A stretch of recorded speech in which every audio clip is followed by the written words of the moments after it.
Comic Timing is a proud member of the Comics Podcast Network. Welcome to episode 106 of Comic Timing, a comics podcast devoted to the average comic book fan from the average comic book fan. Join in as a rotating panel of guests and myself, Ian Levitstein, discuss whatever comes to mind, time after time, here on Comic Timing. We go through 2 cons worth of material here as we cover MoCCA and C2E2. C2E2 a little bit more in depth than MoCCA, but MoCCA, we still have a couple of interviews, so go ahead and check it all out. And we're back to regular Comic Timing talk on 107. Here now, Comic Timing. Hey there, folks. My name's Ian Levitstein, and welcome to episode 106 of Comic Timing. And yeah, there is still some convention talk left to do here after we were done with the CGS Super Show last episode. This time, I was able to attend MoCCA this year. I usually do. And C2E2.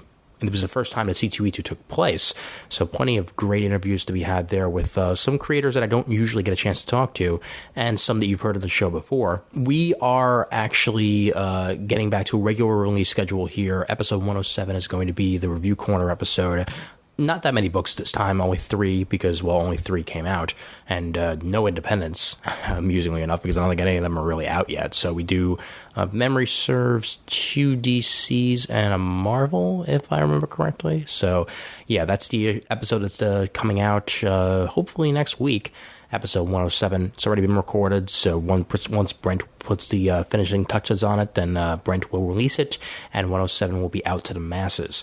And this 106 here is jam-packed with all the stuff that happened to MoCCA and C2E2. I'm going to talk a little bit about my C2E2 experience for you guys before we get into the episode. But before that, actually a huge announcement here for Comic Timing listeners. And yeah, it's pretty big. In fact, probably the biggest news that we've had on Comic Timing in quite some time. We got ourselves a new sponsor for the show, and it is one that, might take you guys for a little bit of a loop, but not really for me too much because, well, they are a damn good company. And welcome to Comic Timing. DCBS, Discount Comic Book Service, is the new sponsor of Comic Timing. Now, they've been around for ages now, and they've been providing discount comic books to the masses for quite some time now. And they're doing that here for Comic Timing listeners. In fact, for any of you folks who have not tried DCBS yet, you're going to have a wonderful coupon code to use with DCBS for your first time. If you use the coupon code CT8, that's CT and the number 8, you will get 8% off on your first order with DCBS. Great discount there on top of the 75% discounts on a bunch of books and 50% discounts on a bunch of books, which is really, really nice to see. And we're continuing the review corners with DCBS. That's not going to change. This month, the review corners are as follows. We have Superman number 701. This is the first issue by J. Michael Straczynski on the Superman titles with art by Eddie Barrows. And this one is $1.79 on DCBS, regular price of $2.99. So nice 40% discount on the book. JMS begins his run with DC here. He's done Brave and the Bold before, but it's a major change to go to the big 2 of DC. Well, 2 of the big 2.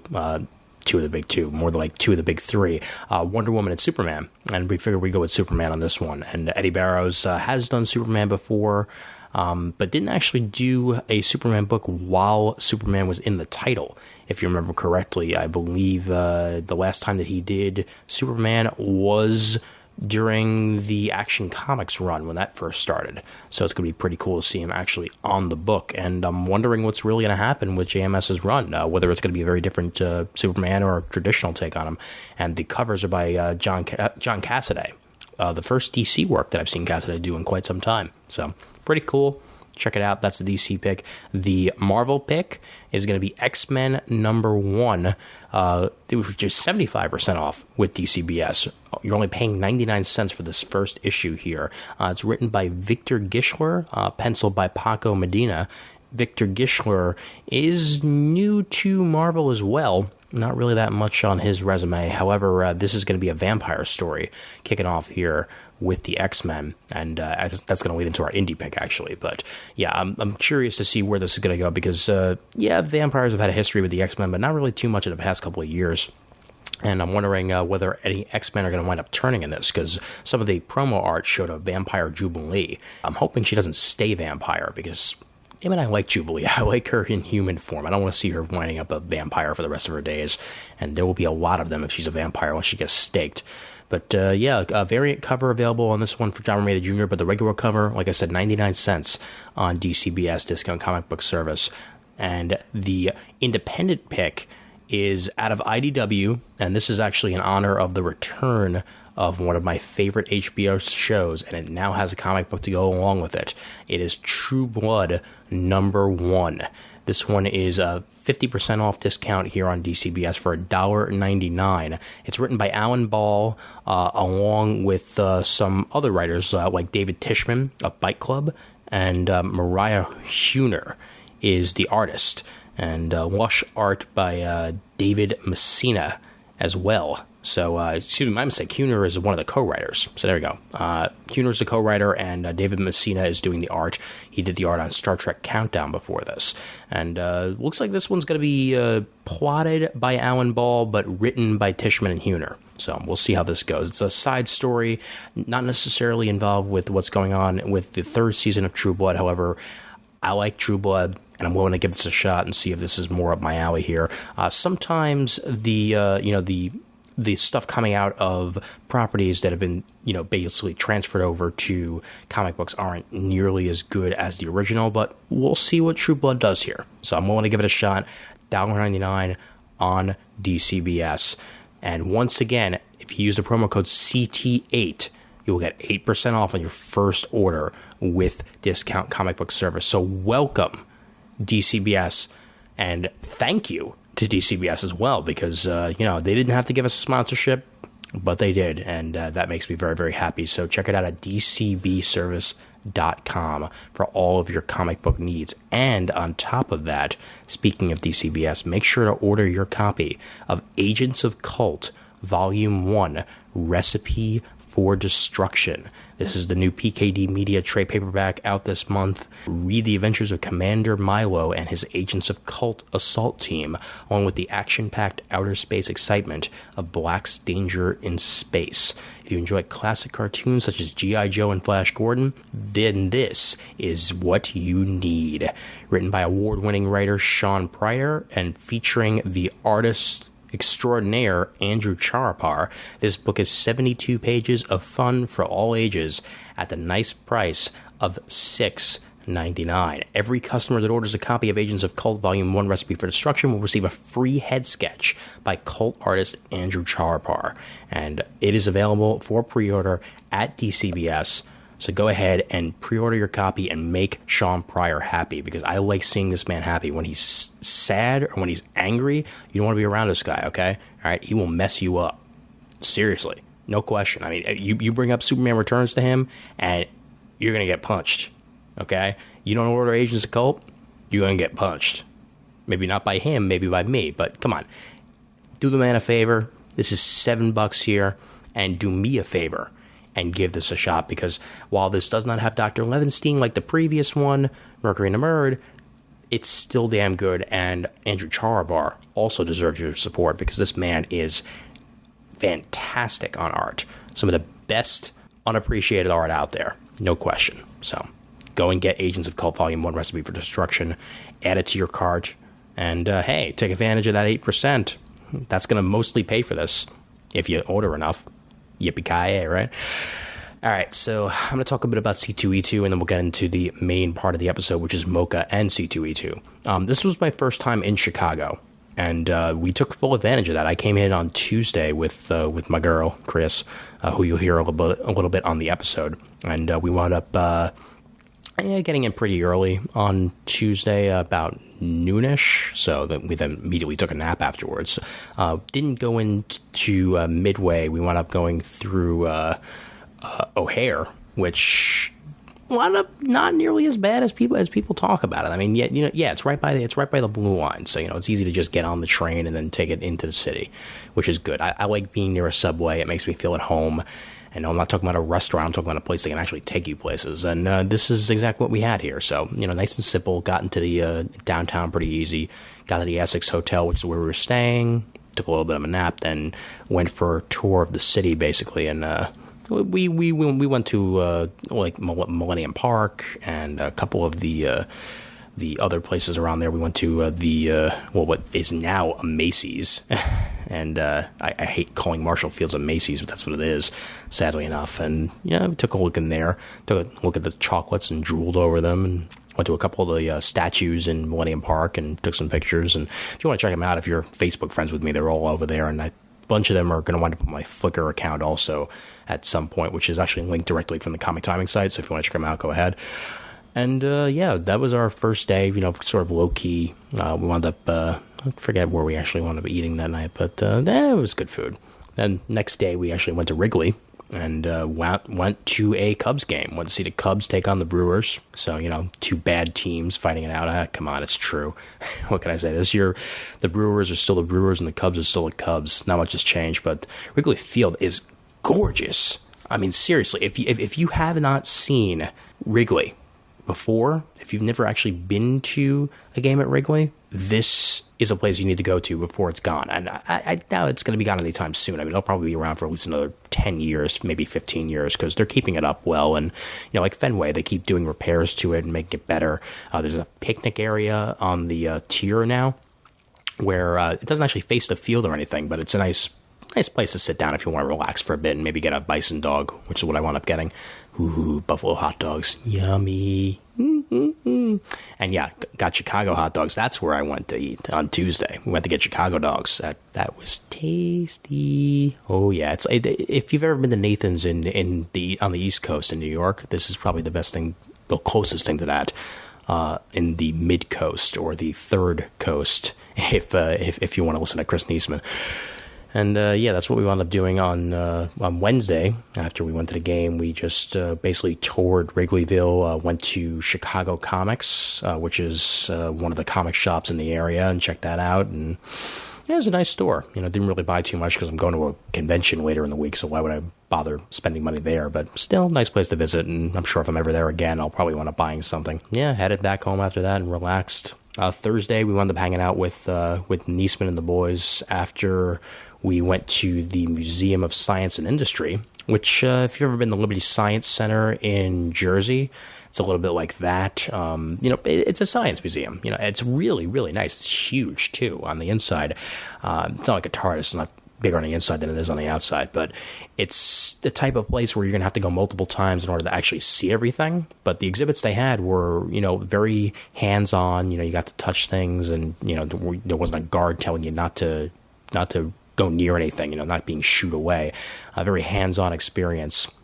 They have this great train on display. It's actually the Zephyr, the first stainless steel streamlined locomotive that they want to be using on New York train, well, not New York trains, on United States rails. And that was actually in use until, I believe, 1960-something, thereabouts. And then it was donated to the museum, and it's been there ever since. It's been on display, and we got the tour of it. Very, very cool. I got to go inside of an old United Airlines airplane as well as a part of the exhibits, and they had some stuff on the human body that was pretty interesting, and we got to make some typhoon waves, which was pretty sweet. And yeah, no, it was just a nice, fun time, and took a walk through Jackson Park afterwards and saw the Japanese garden and the statue from the Columbian exhibition, which I believe was actually part of the Chicago World's Fair back in 1893, if memory serves. Might have been 96, but it's gorgeous. I mean, this statue, if you're there at the right time of day, I'm pretty sure it's a bronze statue, but, it looks gold because that's the color of it. And it glistens in the sun. You're going to get some shots here that look like they're like straight out of like an old Roman movie or something like that, but it's a great place to go to if you really want to.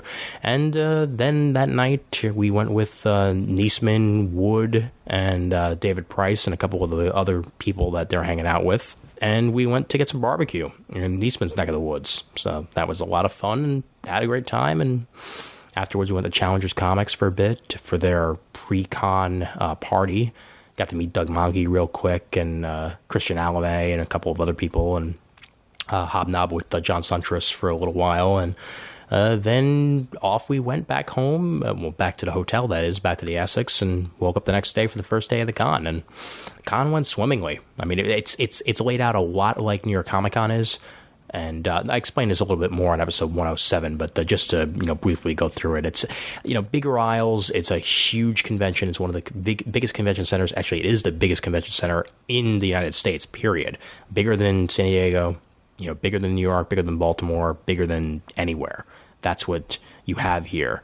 And they used the space at McCormick pretty damn well. There was no chance that you were going to be cut off during this. The only problem is that because it was so big, you didn't even realize how many people were there. Like, it felt like it was underattended, and yet the attendance at the end was pretty much what they were expecting it to be. I forget offhand what it was, but it was at least 65, 70,000 thereabouts.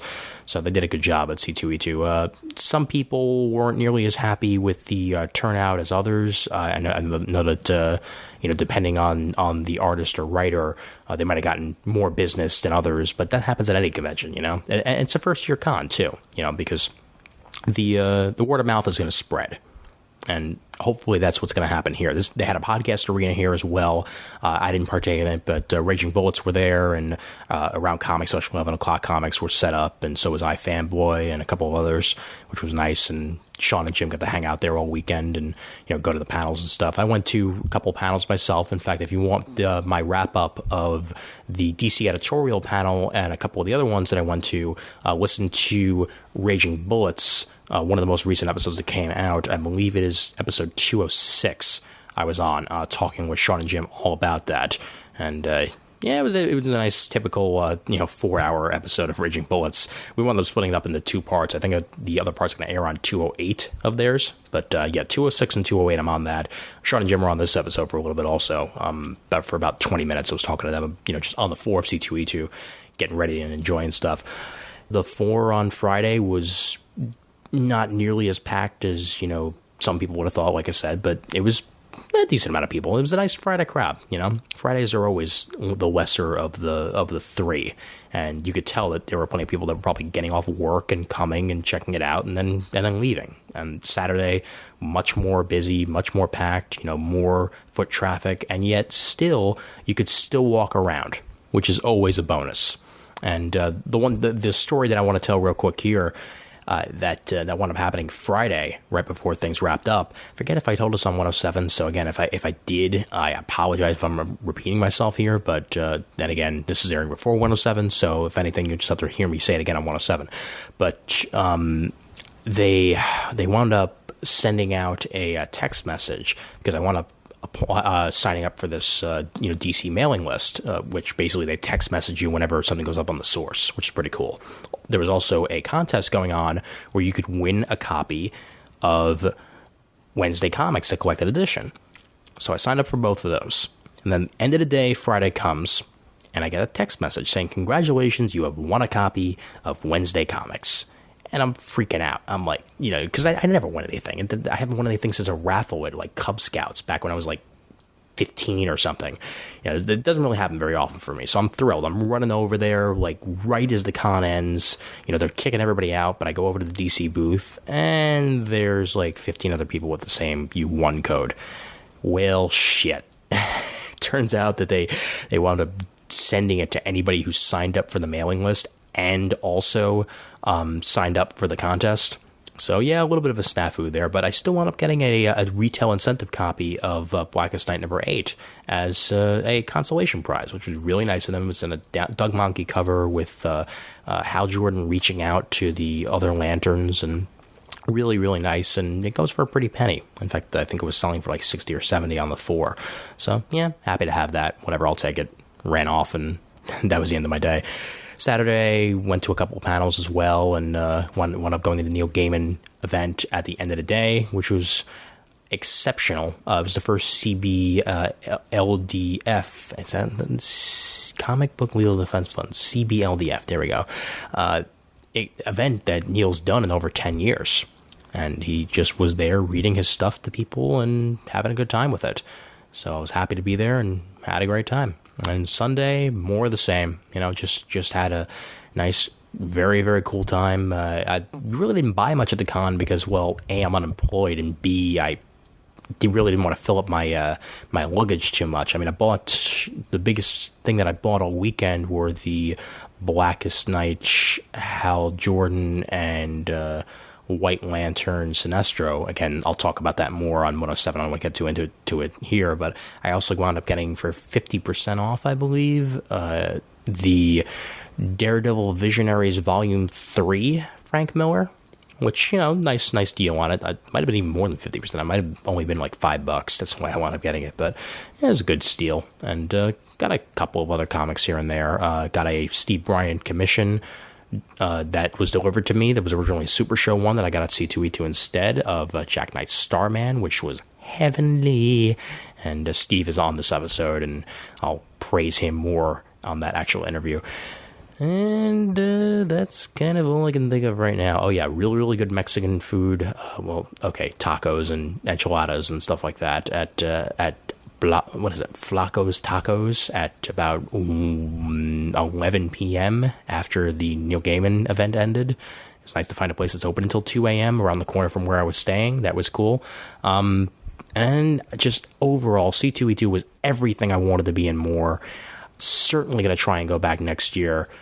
And if you want to have a good time at a con, it's a good place to have it. So I would highly recommend going if you didn't get a chance to go this time and you're in the area, or even if you're not. It's cheap enough to go to Chicago. I'll call it there. We got our interviews from MoCCA and C2E2 coming up here. Go ahead, listen to it, enjoy, and I'll be back to wrap this up afterwards.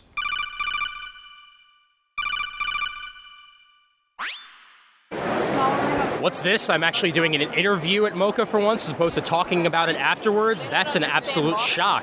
I got the guy behind Teamboat here with me, and his name is? Hi, I'm Dave Roman.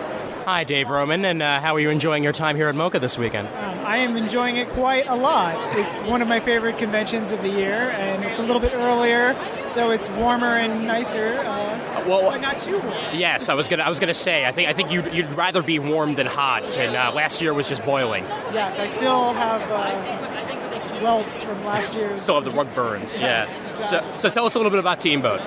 Teamboat is the adventures of a boy who's actually named Teamboat. Okay. Because he has the birth powers to transform into a small yacht. Okay. Which, as you can imagine, makes him very a hot commodity at school. All the kids are always trying to take advantage of his boat powers. So in other words, they enjoy riding the teen boat. Yes, that's right. Lots of boat parties. Lots of sexual innuendo. Yeah, yes. Now, have you ever considered converting him to Judaism, so he'd be Teen Boatstein? He actually is half Jewish. Oh wow! He did have his boat mitzvah. Oh, boat mitzvah. Nice. See, the puns just roll off the tongue with Teen Boat, don't they? So how many Teen Boats have been done at this point? We've done 8 issues. They're mini comics. So most of them are about 8 pages, but the last 2 issues have been 16 pages. Okay. So they're double sized. Gotcha. And are there any collections? Or we haven't done a collection yet. We'd like to at some point. Mm-hmm. But in the meantime, we're just having fun doing mini comics. And meanwhile, you're one of the collaborators on Life Meter, correct? Yes. I am one of 3 editors of Life Meter Comics, which is a anthology of video game-inspired comics. Awesome, yeah, and I mean, from the looks of it, I mean, the fact that I just bought it just sort of proved that it looks pretty awesome to me. But it's even though there's different artists and different creators on it, it all sort of has the same like general idea and flow to it.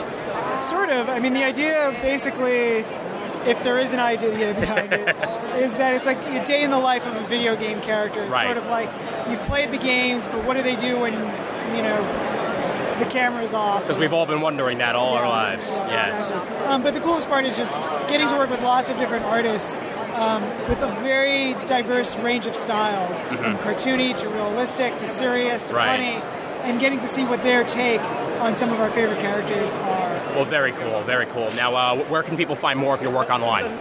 You can go to thecomicsbakery.com. That's probably the fastest way to find about all our different projects. Very cool. All right, well, thanks for joining us here on Comic Timing, and enjoy the rest of your weekend here at MoCCA. Thanks a lot. All right, and more from MoCCA if I decide to turn this back on.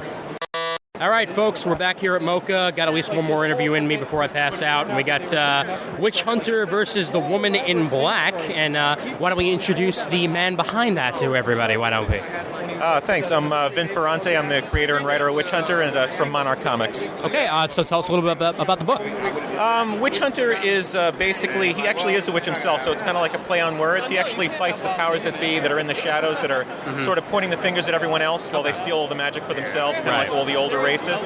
And one of the reasons that people like Witch Hunter is that he's extremely irreverent, doesn't take himself too seriously, so people kind of like to identify with somebody who's able to sort of take things in stride and sort of like, poke fun at the establishment and pull them down and try to like empower everybody else, because people sort of forget the powers that they have, and they're sort of putting their powers in, like, colognes, other things like that. Right. And the Scarlet Shadow, which is the villains, actually draw people's power out through the things that they invest in. Okay. To kind of like turn the world into what they want. Witch Hunter is trying to sort of, by example, inspire them to say, you're a lot more than that. So we all, whether we like it or not, put power in things? Is that what this whole thing's about? Basically. Okay. We're just empowering the wrong things. I gotcha. And they're just capitalizing on that because they're like, oh, so you people like this? Okay, fine. So we'll just suck you dry through that, which is essentially what's happening anyway. So I kind of try and, I want to make it fun. I want to make it a fun adventure story. I was inspired by Jack Kirby, Frank Bruner, Walt Simonson. These are the people that I grew up reading. So I want to, Dark Shadows, Planet of the Apes. These are all the things that I just wanted to put into the book. And so if anybody gets any message out of it, then that's great. If it makes them feel better about themselves or inspires them to do something. But I want to basically just entertain people and, hopefully just tell a good story. That's all we can ask for, really, in life and in comics. Yeah, exactly. So that's all you can really go for. Now, this is issue 3 that I have in my hand over here. Right. But how long has the story existed? I know that you mentioned that it was in previous forms before this. Yeah, well, actually, I created it in '76 when I was playing with Mego dolls, and then I properly trademarked it in '93 with the Division of Copyrights and Trademarks, and I did it as a strip in Comic Culture magazine for a little close to a year. And then in 2005, I actually incorporated as Monarch Comics, and now we're actually going to be moving from quarterly to bi-monthly because I was actually able to expand the staff quite significantly recently. Cool. So once I get issue 4 published, I'm actually going to approach Diamond again and see if they're interested in a trade with like a higher price point, because that's the whole thing is they have that 2,000 thing. Right. So right now it's available through the website. I sell directly to some retailers. I was with Haven. So, but again, it's all about numbers. So once issue 4 is done, I'll be able to actually put together a trade or hopefully find another publisher that wants to publish it through them, which should be easier on me. Yeah, Diamond's a difficult place to go through these days. Right. There's plenty of other places to get yourself out there. There's tons of stuff. I mean, Barnes & Noble, if you go through like, one of the wholesalers like Baker & Taylor, they're willing to look at it once I have the trade. So it's a matter of that there's no one right way to do it. As long as you're able to get stuff to the point of sale and put it in a form that people like. I mean, I think that there's a lot more options than people know. Sure, and especially with the web the way it is these days, you can just do anything, really. Right, exactly. Now, where can people find out more about your stuff? You can find it through the website is Monarch Comics Lair, so it's monarchcomicslair.com. We're also on Facebook, where I put up new pages from the comic every single week. There's previews of each issue that you can read through. We're also in a magazine called Strange Eons, which is a 10-page witch hunter adventure every other month. Very cool. It used to be called Planet Lovecraft Magazine, but now it's recently changed over to Strange Eons. And we're also on MySpace. You can just look for Witch Hunter on MySpace, and you'll find a bunch of artwork on there. MySpace? What is this MySpace you speak of? It's a thing. There's people. It's not the place where they send you gifts that you don't want. It's the other place. Yeah. Well, I assume eventually you'll be making the leap over to Facebook as well, because... we're there. Oh, you are? Okay, cool. All right. Monarch Comics itself is on Facebook, plus there's a Witch Hunter fan page. Gotcha, okay. But, when people, send me an apple as a gift, or they want me to, play in the Mafia, I'm like, dude, please. I barely have time to sleep. I hear you. It is a great place to put up pages, because I have about 27 different albums on there, so I have albums for just the pencils, the inks, the colors, and then actually previews of the book. So with people, even though I'm a writer, it's a visual medium. So I try to write extremely economically so that the pictures tell the story. And I think that that's really important. You should be able to look at it. Right. and be able to tell the story from that. So I don't like to overcrowd everything with too many words. Sounds good to me, man. Yeah. Sounds good to me. Well, thanks a lot for joining us here on Comic thanks for Timing. talking And to me. same here. And you'll be in New York Comic Con? Yeah, Monarch Comics exhibits every year at booth 1817 from the New York Comic Con. They've been really nice to us. They do a lot to help promote us, and we really just look forward to a long-standing association with them. All right, well, I'll see you there, and enjoy the rest of your MoCCA. Oh, thank you very much. Thanks for talking to me. All right, same here, and more from Comic Timing, maybe. Everything's fucking wonderful! Fred Chow, I am accosting you at MoCCA. No, I like being accosted. Now I'm just scared. That's That kind of turns me on. He's gonna eat me. He's gonna eat me. Look out! Look out! What? One form or another. Now, I went the entire Super Show and wound up talking to you for like 5 minutes. Yep. So here we are. I've been avoiding you all Super Show. I figured thought I could avoid you through this one. I figured as much, and yet I saw you out of the corner of my eye, and I'm like, Fred, now is the time. And I looked over and I was like, fuck, he saw me make eye contact. I gotta get the fuck out of here. Too late. So Super Show, you had a table. This time you're just wandering. This time I'm just wandering. I'm just enjoying the show. And are you enjoying it? Here's the thing, yeah. I don't know. I used to love the show. I used to come here all the time, before I had a book through at house. Back in the Puck building and the first time here. Exactly. And however many years that we did it. And I just walked around and picked up stuff. And then, so with Johnny Hero, I'd been tabling with At House. Right. At House isn't going for a table this year, so I'm walking around. And, I'm bumping into everybody, and I know a damn lot of people. And I'm like, holy crap. How did I know people? I guess comics is a small world because it's kind of cool, but it's really weird to be like, oh wait, I turn around and I'm like, I know you. Yeah. Okay, I'm in a bunch of conversations, and that's awesome. But it was really startling. Well, see, for me, it's fun to be back on this coast because after being at Emerald City, where only 3 people knew me, to being back on here, where I'm literally running into people every 5 seconds. It's like, home again. Well, meanwhile, Chris is over there you've ruined my experience because every 5 minutes someone comes up to you and hey, Ian, what's up, man? You know me? I'm Asgarda137 from the forums. You know me? I'm like, yeah, dude. And for me, it's just a little startling because I wasn't expecting it. I thought I was just going to walk around and lightly browse, and I'm like, hey, it's been so long. Well, people know Johnny Hero. I guess so, but I didn't think that was true. You're an award-winning Johnny Hero. No, I'm losing. I've lost 4. Yeah, but isn't it just happy to be nominated? It is, but mostly, actually, less happy to be nominated. Yeah. More happy to take my mom as my date to the Eisners. Nice. That was the best thing about the Eisners was taking my mom as my date. I wonder if Wachter is going to do that this year.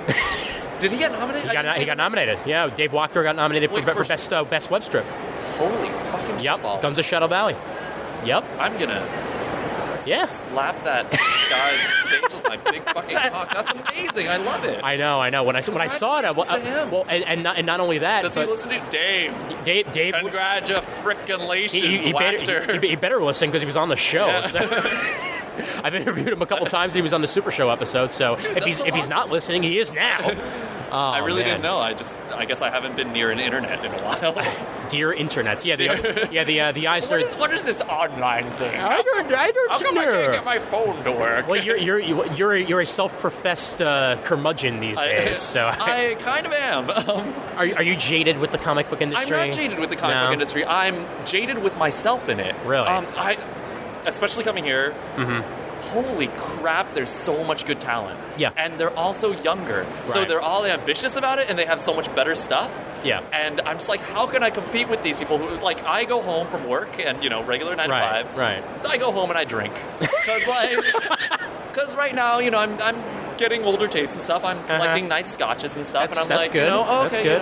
I'd rather, end my day with a cigar and a nice scotch. And, not that I smoke cigars, but, I'm not, I do like an occasional cigar, but not regularly. I've never smoked anything in my life. Really? It shocks the hell out of me that I've gone this far. I got some nice crack at my place. No.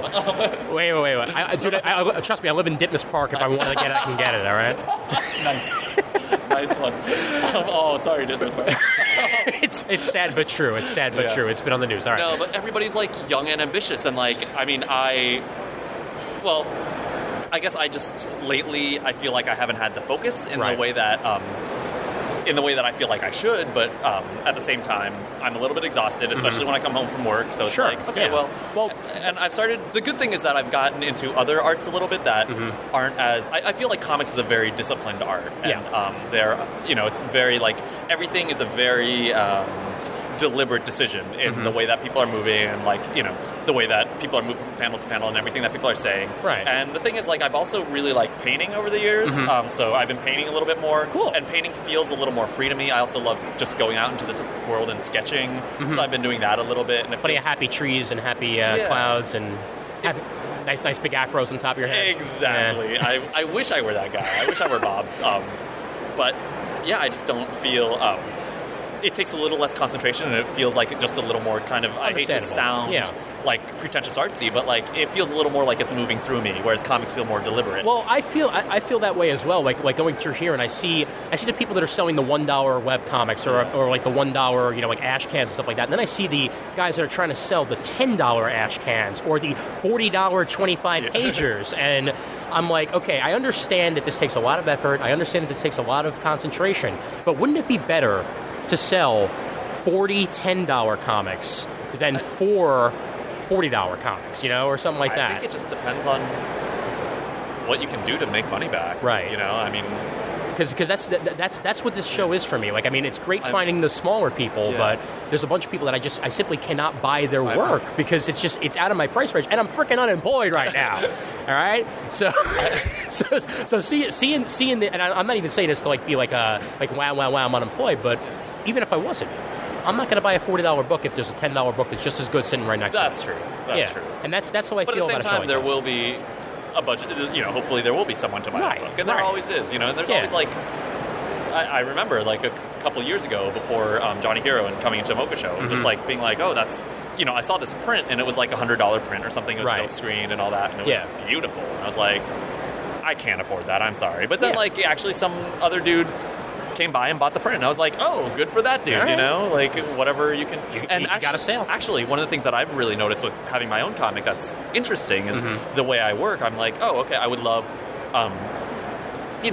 my individual Johnny Hero comics, when they were coming out, it was $3 an issue. Right. And there's 5 collected, so in the trade it's $15.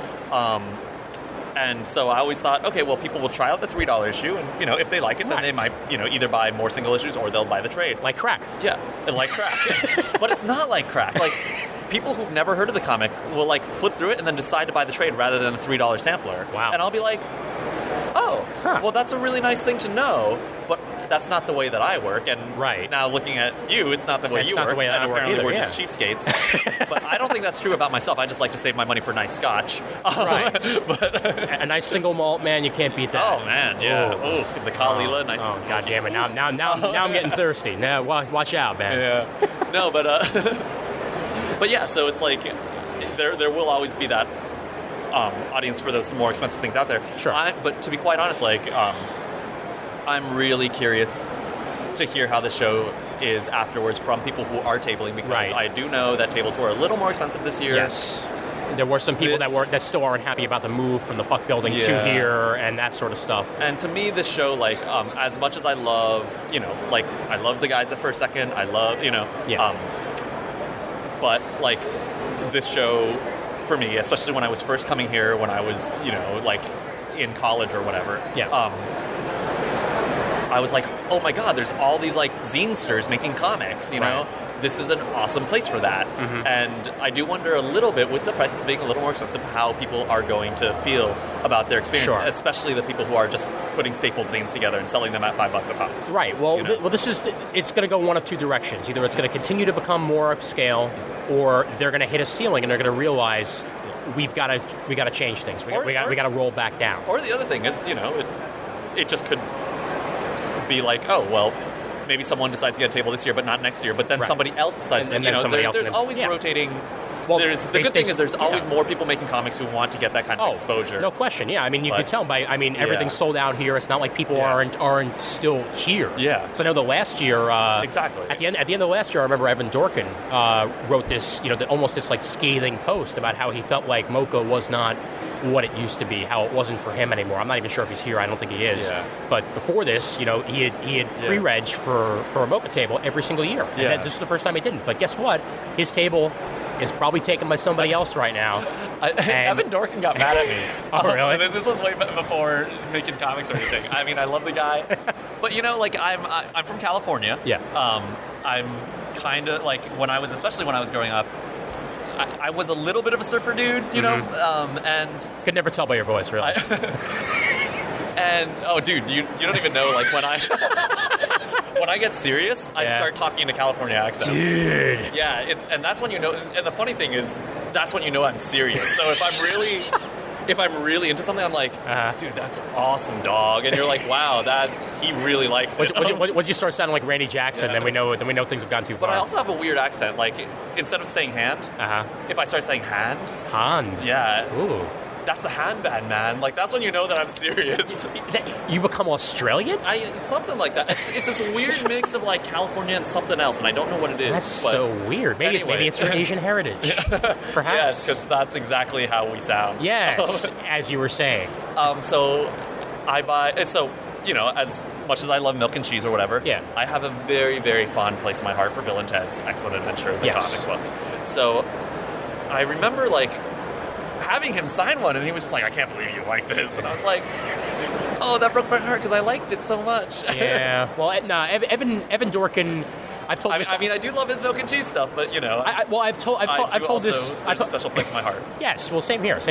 And I mean, just like Ren and Stimpy and stuff like that are all in there. I mean, that's where Dan Slott started. Was Ren and Stimpy, and I'm sure if someone came up and talked Ren and Stimpy with him now, he'd be like, "But I'm doing the Avengers, dude." But like Evan Dorkin, I've told this story before on the show. He was my first interview on Comic Timing, and it didn't exactly go so well because I was young and didn't know everything that he had done.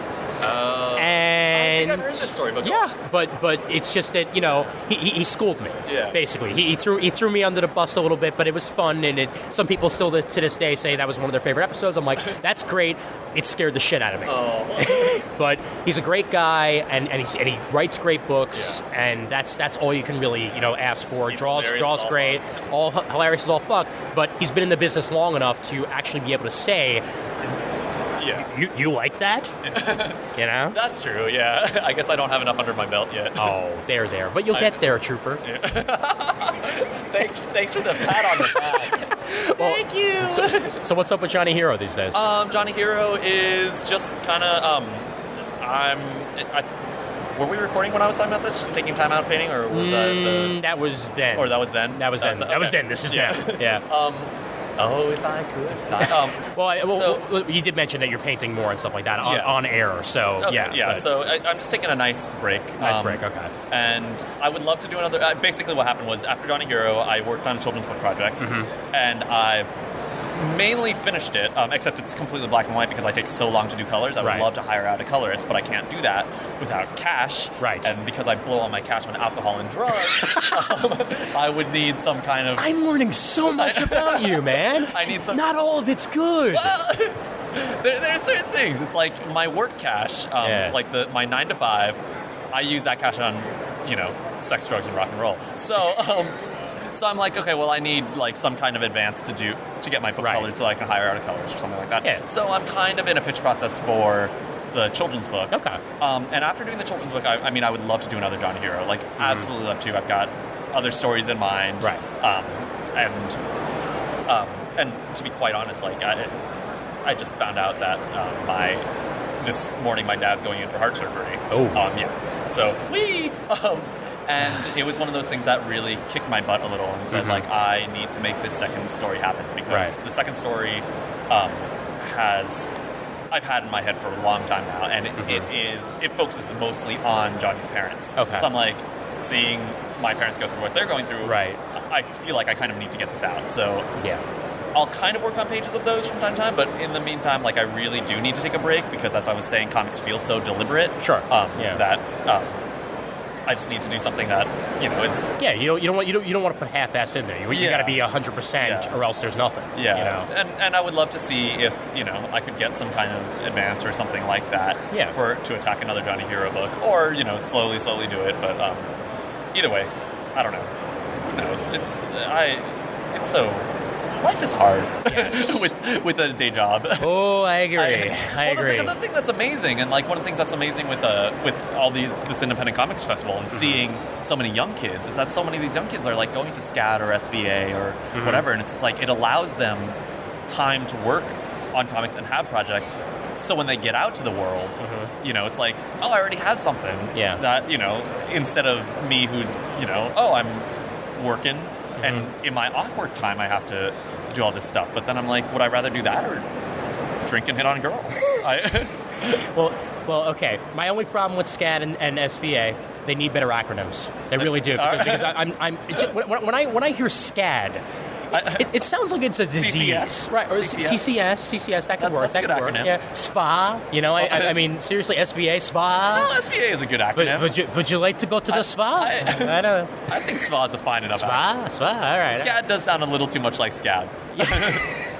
I'm sorry, you are suffering from the SCAD. But it's amazing that these, schools do have this. I never had that when I didn't know what I was doing in college at all, and now I just have a bunch of debt. Nobody does. Yeah. Nobody does. Shit, man. People go to college, they get their majors, and then wind up doing something entirely different half the time. Pretty much, yes. It's like, I'm TV radio. I'm doing a great job with that. With my, what am I doing? You're doing a podcast. Oh, you're doing something. But I'm not getting paid for it, dude. Who gets paid for anything? I'm not getting paid for what I do. That's true. But at least you got a day job. That's true. I want a book. And actually, my day job does kind of have to do a little bit with. I was switched around majors a lot in college, and I started out as theater arts, doing writing and directing, and then moved on to writing, literature, and publishing, and then moved on to film. And I got out of film just as film was turning digital. So all of a sudden, I was like, hey, I know how to edit on a Steam Deck, and they're like, we need digital people now. So I went to Edward R. Murrow High School, and they have hand-me-downs, or at least they did when I was there, from the ABC local affiliate, WABC. Holy crap, that's awesome. Yeah, so they have a bunch of these old tape machines and stuff like that we were using to edit our public access show that would air like once or twice a month or something like that. And we'd be using all these old machines because they'd all moved on to digital at this point. Okay. And it doesn't help at all. because it's like it's great that I know how to use these reel-to-reels and these the 3 3/4 inch tapes and all that, but then you need to learn again to do digital because it's all non-linear now. Exactly. I mean, it's great, but it's amazing. You got to relearn your. But it's a lot of money to relearn. Right. Exactly. And I don't have that money right now. I would agree. Yeah, neither do I. So in that way, and I've always drawn over the years. So I guess through that I found these stories that I have in my head, instead of trying to write scripts or more traditional movie scripts or write short stories or something for theater. I was just like, I know how to draw, I guess. Right. Let me try and do comics, and that seems to, of all those, have worked out the most. But also my day job is in publishing, so I design books. And I'm like, cool. Yeah. And so I'm like, okay, well, I'm kind of you're almost in the field, It works. It's slow. It's a slow process. I'm 32 now, so I just turned 32. So it's not too bad. It's kind of weird to feel like, wow, I'm solidly in my 30s now, and I still have no idea what I'm doing. Well, on the bright side, though, you don't have to worry about a birthday mattering until you're 35, because once you hit the milestone marks, then no birthdays matter until you hit the 5 or the 0, the 5 or the 0, the 5 or the 0. You see, well, I think this birthday mattered a lot. Yeah, really? Because here's the thing. Ever since 22, even a little bit before 22, but 22 was the roughest year because I was living in London at the time. I'd gotten and I was working on an under-the-table job in London and barely making any money, eating, pretty much off the street. Jeez. It was brutal.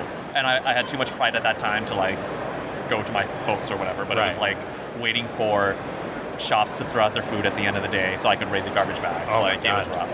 And I mean, I had a house, or not a house, but I lived in an apartment with a bunch of people, and I was able, through my job, to work enough to make rent, but not really to afford food. So that's kind of what happened. Right. So ever since then, that's pretty rough, dog. You know. So it's like I've been slowly working my way up since then. So every year since I've been in my early 20s has been better. Okay. This was the first year that was like roadblock. I felt like was a little rougher than the year before. Okay. And so in that way, it felt like a milestone year because it wasn't like, oh, it's another birthday. I'm getting older, and older is better all the time. And I'm just like, ooh, this was the first year that wasn't quite as nice. Hey, but everybody has those ups and downs. Yeah. You got to roll. But not me. I only had ups. Well, it's about damn time you got your down, man, so you can get back up. All right. So. And now I know where the phrase "Fred Show's gonna eat you" comes from, dude. Because when you were on the streets of London, you wouldn't have eaten anybody. Well, the funny thing is, that's people come up to me and they're like, because of geek speak, they're like, Fred Chow's gonna eat you. No, there's more to it than it's like. All right. Yeah. I don't make shit up when Yeah. All right, you ready for this? I'm ready. I'm ready. Hit me. Hit me. So, Fred Chow's gonna eat you is my intro. Okay. And I used to be part of this project called Roy G. Biv, and we were working on our first album, Acronymus. And speaking of acronyms, okay. And it was a hip hop project, and Fred Chow's gonna eat you was supposed to be my intro, so it was just somebody else would sit there and say, Fred Chow's gonna eat ya, ha! A Fred Chow's gonna eat ya, ha! A Fred Chow's gonna eat ya, ha! A Fred Chow's gonna eat ya, ha! Ha! And then I would come in and say, hey, you sexy chick, come and sit on my lap. I know the way you tick, let me slap that ass, and then we'll smoke some hash, or maybe toke some grass. You want another hit? Nah, baby, I pass. Let's do it right now. Let's do it right, Fred Chow. You know we get so crazy. If I could be your lady. Oh, well, I thought you were rubbing up on me just like Roosevelt felt that economy. You say you want to get raw with me, then don't go chasing waterfalls on me. Don't go chasing waterfalls. Please, I'm not, I don't make shit up, man. Dude.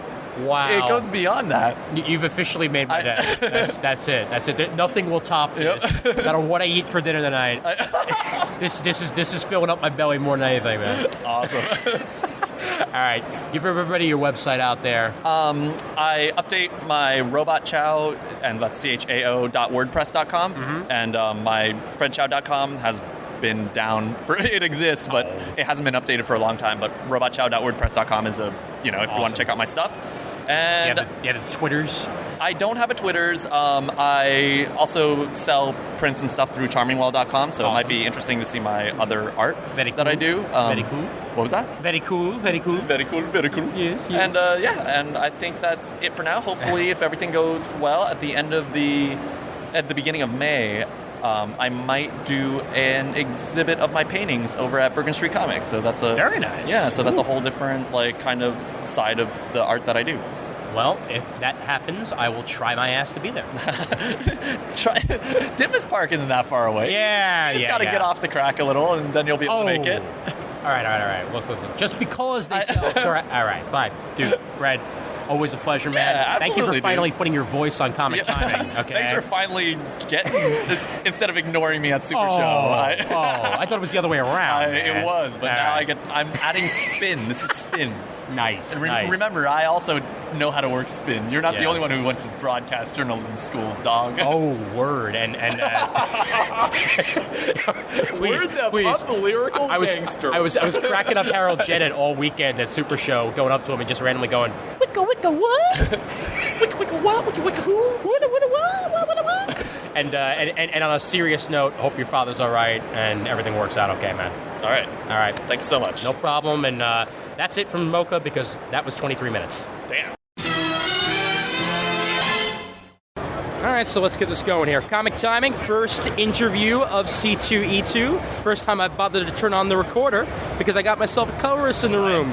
Mr. Paul Mounts. How you doing, Paul? Okay. How you enjoying your weekend here at C2E2? It's a good show. It's a really good show. I'm glad these guys are setting up in Chicago. I think it's going to be a long haul for them here. Nice wide open aisles, plenty of room to walk around. Yep. Yeah. Yep, Marvel and DC have nice big booths. Everybody sent their big guns out, and the guys that run the show treat everyone real well. So awesome, excellent. Now, how many years now have you been doing the whole coloring thing? I'm not trying to out how old you are, sir. I'm just looking for experience. Oh gosh, about 20 years now. Wow. Okay. Yeah. And how has the process changed? Well, when I started, it was all hand painted. We did. Actually, when I first started, they hadn't even doing blue line hand painted coloring too much. It was all still the old color coding process where you'd actually fill in codes on like Xeroxes, and then somebody in a print shop somewhere would actually cut ruby lith by hand to make the separations. By the time I started, we were moving over to blue line coloring, where you do hand painted color on a watercolor board. The line art would be on an acetate overlay that would be laid over that, and then it would be scanned together, so it was almost like hand-painted artwork. Okay. Then around 1994, everything started going digital, and it's been digital ever since. That's basically how it goes now, all computers all the time. All Photoshop, yep. Is there anybody who still sticks by their laurels and tries to do it the old-fashioned way, or? No, there's, unless it's like a hand-painted comic, like an actual hand-painted comic, no, it's all digital now. Cool. And how do you try to change up your style depending on which artist you're basically coloring over? Yeah, every artist has his or her own requirements. Brian Hitch, it's all about the color choices. He likes a lot of monochromatic scenes, the dramatic lighting, the two-tone lighting. Right. Doesn't care so much about everything being super rendered as long as the color choices are right. There's other colors like Amanda Connor. She really likes when I do some of the rendering and stuff on her. Makes it actually Jimmy likes the rendering more. Amanda wishes I colored it more like animation cells, but that's an ongoing battle between the two of them. Right. So. Which I'm sure has led to some interesting dinner conversations. Right. John Romita Jr. Everything's. I'm actually pointing at artwork. You guys can't see this, but I'm pointing at artwork on my table as we talk about this. So it's fine as long as you describe it to people on an audio podcast. They know what you're doing. I'm pointing at a John Romita piece of artwork and saying John Romita Jr. His artwork's a lot more graphic, more shape-oriented, so the colors and everything need to be more geometric, more shape-oriented. So, yeah, it just depends on the artist. Cool. And it's all about the storytelling. You need the color to tell the story, so the color should lead your eye to where it needs to go on the page and within the panel and things like that. Right, and I'm sure depending on the artist, depends on how much instruction you get and how loose an idea that you get to do your own stuff versus what they want to do. Right. I was talking to Jackson Geist about that yesterday because, he understands comic art well. When you look at his panels, you know exactly where your eye's supposed to go, so I don't have to do as much work on my end from the storytelling. I can concentrate more on mood, on color choices, things like that, whereas an artist who needs more help telling the story, sometimes it's easier to keep the mood lighting down and just tell the story so your eye goes where it's supposed to go. Cool. Now, are you one of those guys who's his own worst critic, or are you usually satisfied with what you have? Yeah, my editor, as a matter of fact, my editor on Fantastic Four, Lauren Sankovic, is always yelling at me. It's like, let go of the page. It's fine. It's like, no, give me another 20 minutes on it. It's like, no, you have to let go of the page now. So, yeah, All right. Now, you're still on Fantastic Four, correct? I am, yes. Finishing up issue 579 right now, which is a fill-in issue drawn by Neil Edwards. He's kind of the secondary artist because Dale Eaglesham's he's so good he can't necessarily do monthly all the time. Right. But it's worth the wait because the Eaglesham issues have been so beautiful. So. Oh, no, everything's been fantastic so far. I've been really satisfied with it myself. I know Jonathan Hickman has this book plotted out for the next 5 years, I think, and it's this overarching story that is just going to blow people away once it all comes out. To be completely honest, it's about damn time. I've been waiting for a nice long run on a book like Fantastic Four for a while, so hopefully that'll indeed be the case. Yeah, it's he's in for the long haul. And it was great because I don't even think if you talk to him, he's actually down at the end of the row here. Oh, I'm pointing at Jonathan Hickman. He wasn't a huge Fantastic Four fan before he got the book. And I think that's why he's going to be such a good writer on it because, he knows and cares about the characters, but he doesn't have this, huge fanboy baggage. Right. And it allows him to take them in places that are respectful, but takes them to new places, so it's good. And I mean, you've been on Fantastic Four for what seems like forever at this point. I think, and I'll have to do the count, but I think if I do another 17 or 18 issues, I'll have done more than Stan and Jack did. Oh my God! So, wow, that's an achievement right there. So we'll see if they keep me on the book that long. I certainly hope so because so far so good. I've been reading FF for years now, and I've seen your name over and over and over and over again. Yeah. So I guess so far so good, right? Right. Yeah. You've seen a bunch of different art teams. You've seen a bunch of different writing teams and all that. I know you can't exactly have a favorite, but what were some of your favorite issues to color during your run so far? Just on Fantastic Four? Just on Fantastic Four. Well, the Mike Waringo stuff. Mike and I were good friends. We worked together on so many different things like Telos and Spider-Man and his Fantastic Four, especially he and Mark Waid, when they took it over, they did that 10-cent issue and kind of really revitalized the title after it had been moribund for a while. Right. Was a great thing. I really thought the Mark Miller Brian Hitch run started out really well. I thought, there was a lot of problems that happened during the run that didn't probably make it as great as it could have been throughout the entire run, right. but those first few issues I thought were really great, especially that first one stands out in my mind. Yeah. It does read really well as a collected edition now. Right, yeah. It definitely does read better collected than it did as a monthly. And of course, the Hickman and Eaglesham stuff now is just it's just a phenomenal work on this stuff. Well, I would certainly agree with that. Now, where online can people find your stuff? Bongotone.com. It's Bongotone. That's the name of my company. Not a whole lot there right now, but there is a giant portfolio of stuff I've worked on and convention pictures, things like that. Other than that, there's not a whole lot there. Disney called me to do a job one day, and they said, "Do you have an online portfolio?" It's like, "Yeah, I'll have one up in an hour." So the whole site was put together pretty quickly, but I'm working on adding more to it. There should actually be some more art and a blog and everything up probably in the next month or two. So very cool. Art, blogs, and pictures of Adam West Batman. There you go. Yes.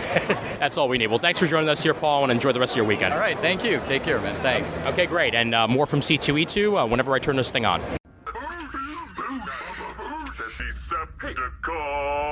Sing the song more than you bargained for.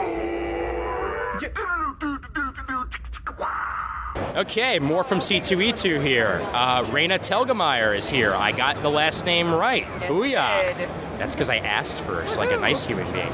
And she's got herself what looks to be a New York Times best-selling author book. Ooh la la. Smile. Why don't you tell everybody a little bit about it?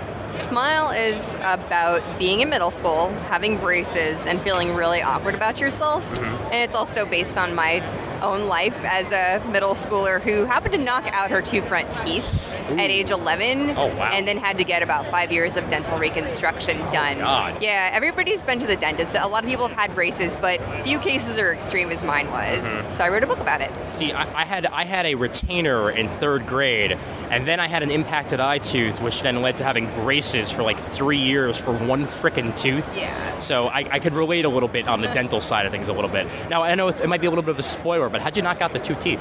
Actually, it's only in the first 8 pages of the book, okay, so cool. Most people, it won't be too much of a spoiler. All right. I was running across a street with some friends. They were dropping me off at my house, and my friends said, "Hey, let's race." And one thing led to another. A friend of mine got slightly ahead of me, and I sort of reached out to grab the back of her jacket so as not to let her get ahead of me, and for whatever reason that made me pitch forward and just, I thought I might have broken a leg or an arm or something, and the first thing I did was check to make sure my hands were okay, and I guess that's like an artist instinct. It's like, oh my gosh, are my drawing hands all right? And I was like, oh, I'm fine. And then I realized something was missing from the front of my mouth. It was my 2 front teeth. All you want for Christmas is your 2 front teeth. I make the joke in the book. Don't worry, it's inevitable. All right, good. Just checking, just making sure there. Now, was this a story that was brewing for a while? Was this something that you actually wanted to tell, or did you just decide one day, hey, let's get that out there? It was a story I had been telling people since it happened, because every time you go to the dentist, you have to explain your story. Right. Every time you move somewhere different and you meet people and they say, oh, what's different about your teeth? I can tell something's not quite normal about them. Right. I was just telling the story again and again to the point where I was like, okay, the story's really long, it's very complicated. I think I just need to get it all on paper so that I can just say, here, just read it. So now you don't have to tell it in person anymore. Except to interviewers like me. Well, it's good for selling books because they're like, ooh, what happened? And I'm like, read the book. That'll tell you what happened. And not only do you smile, but you also babysit, apparently. I used to, yeah. Once upon a time.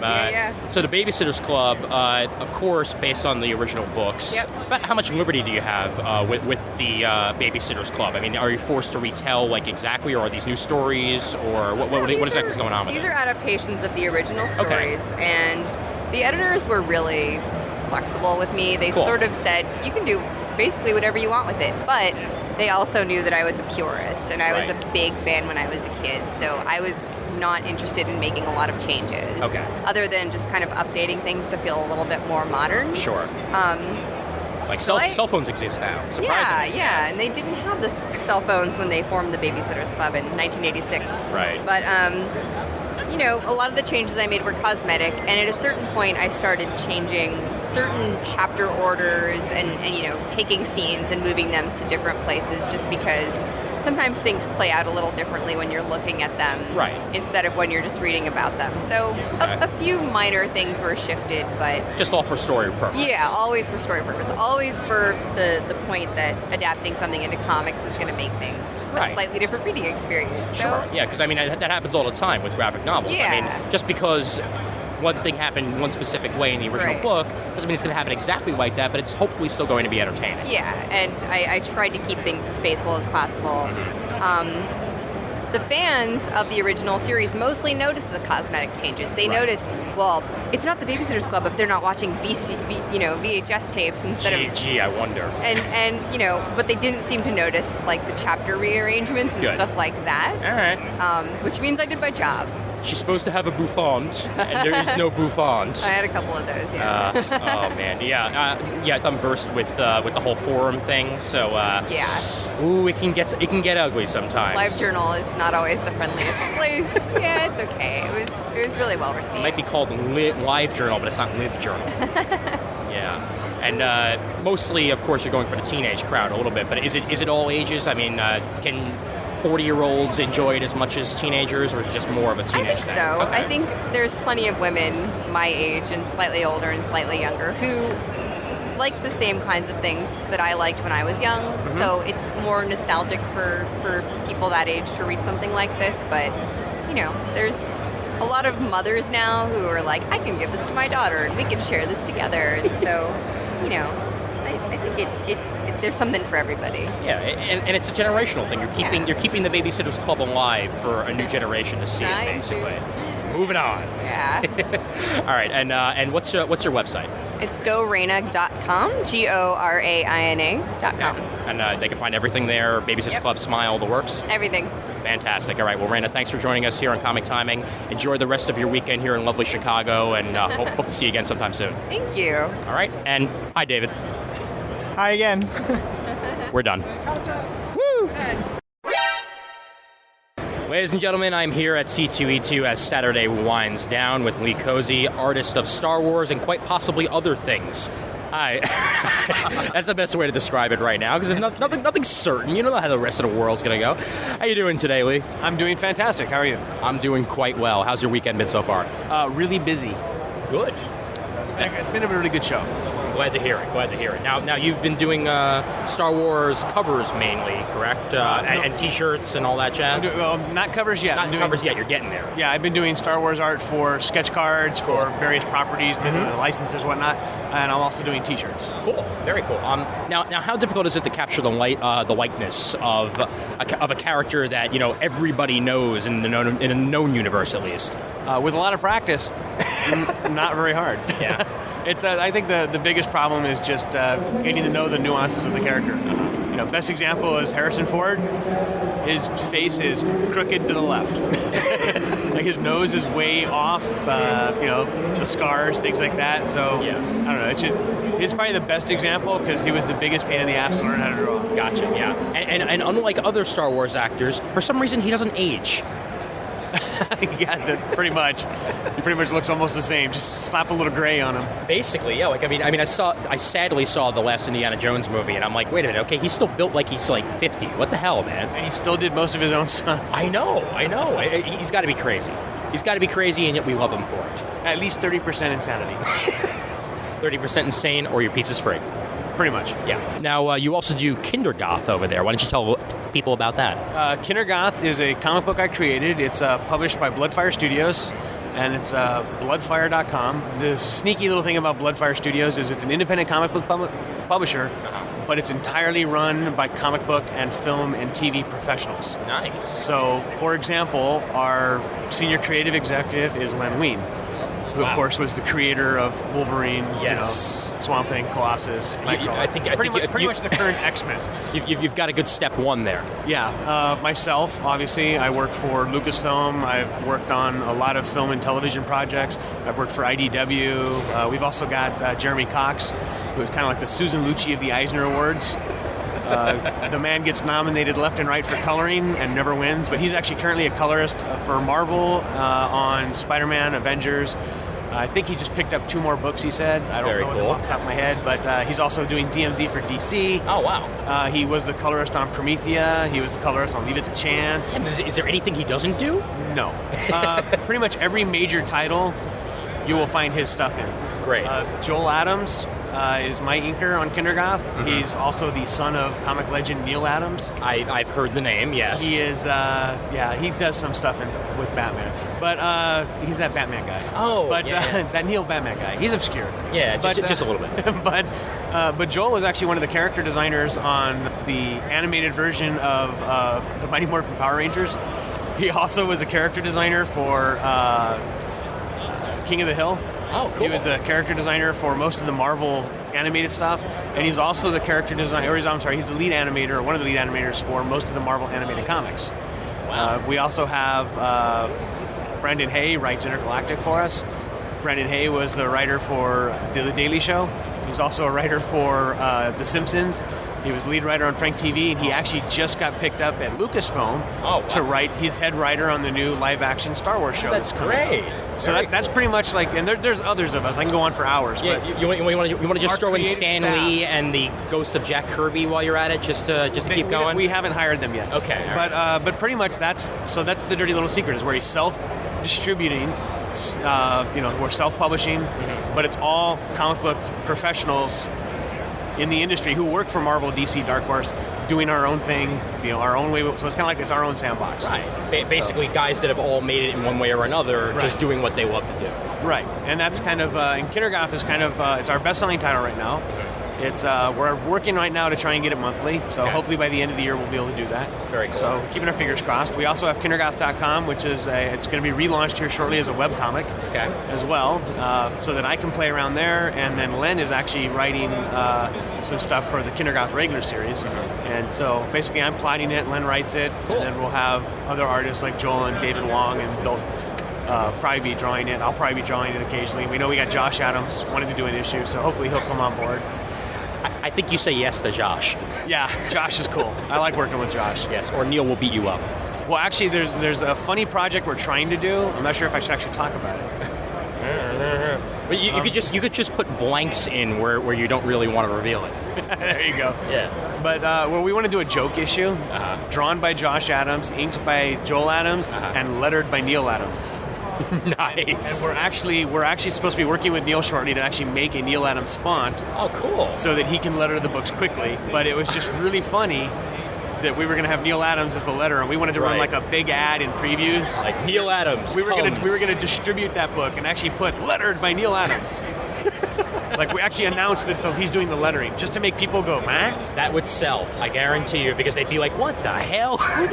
What is he lettering? Neil Adams' new project. Hey, all right. He's lettering a book about tattooed body-pierced kindergartners. What the hell? Okay. And basically it's a comedy book, so it's tattooed body-pierced kindergartners saving the world from an alien invasion. Very cool. We also have them saving the school from Roseanne Barr in a mud pack on a Twinkie binge. We've got another book that we just did.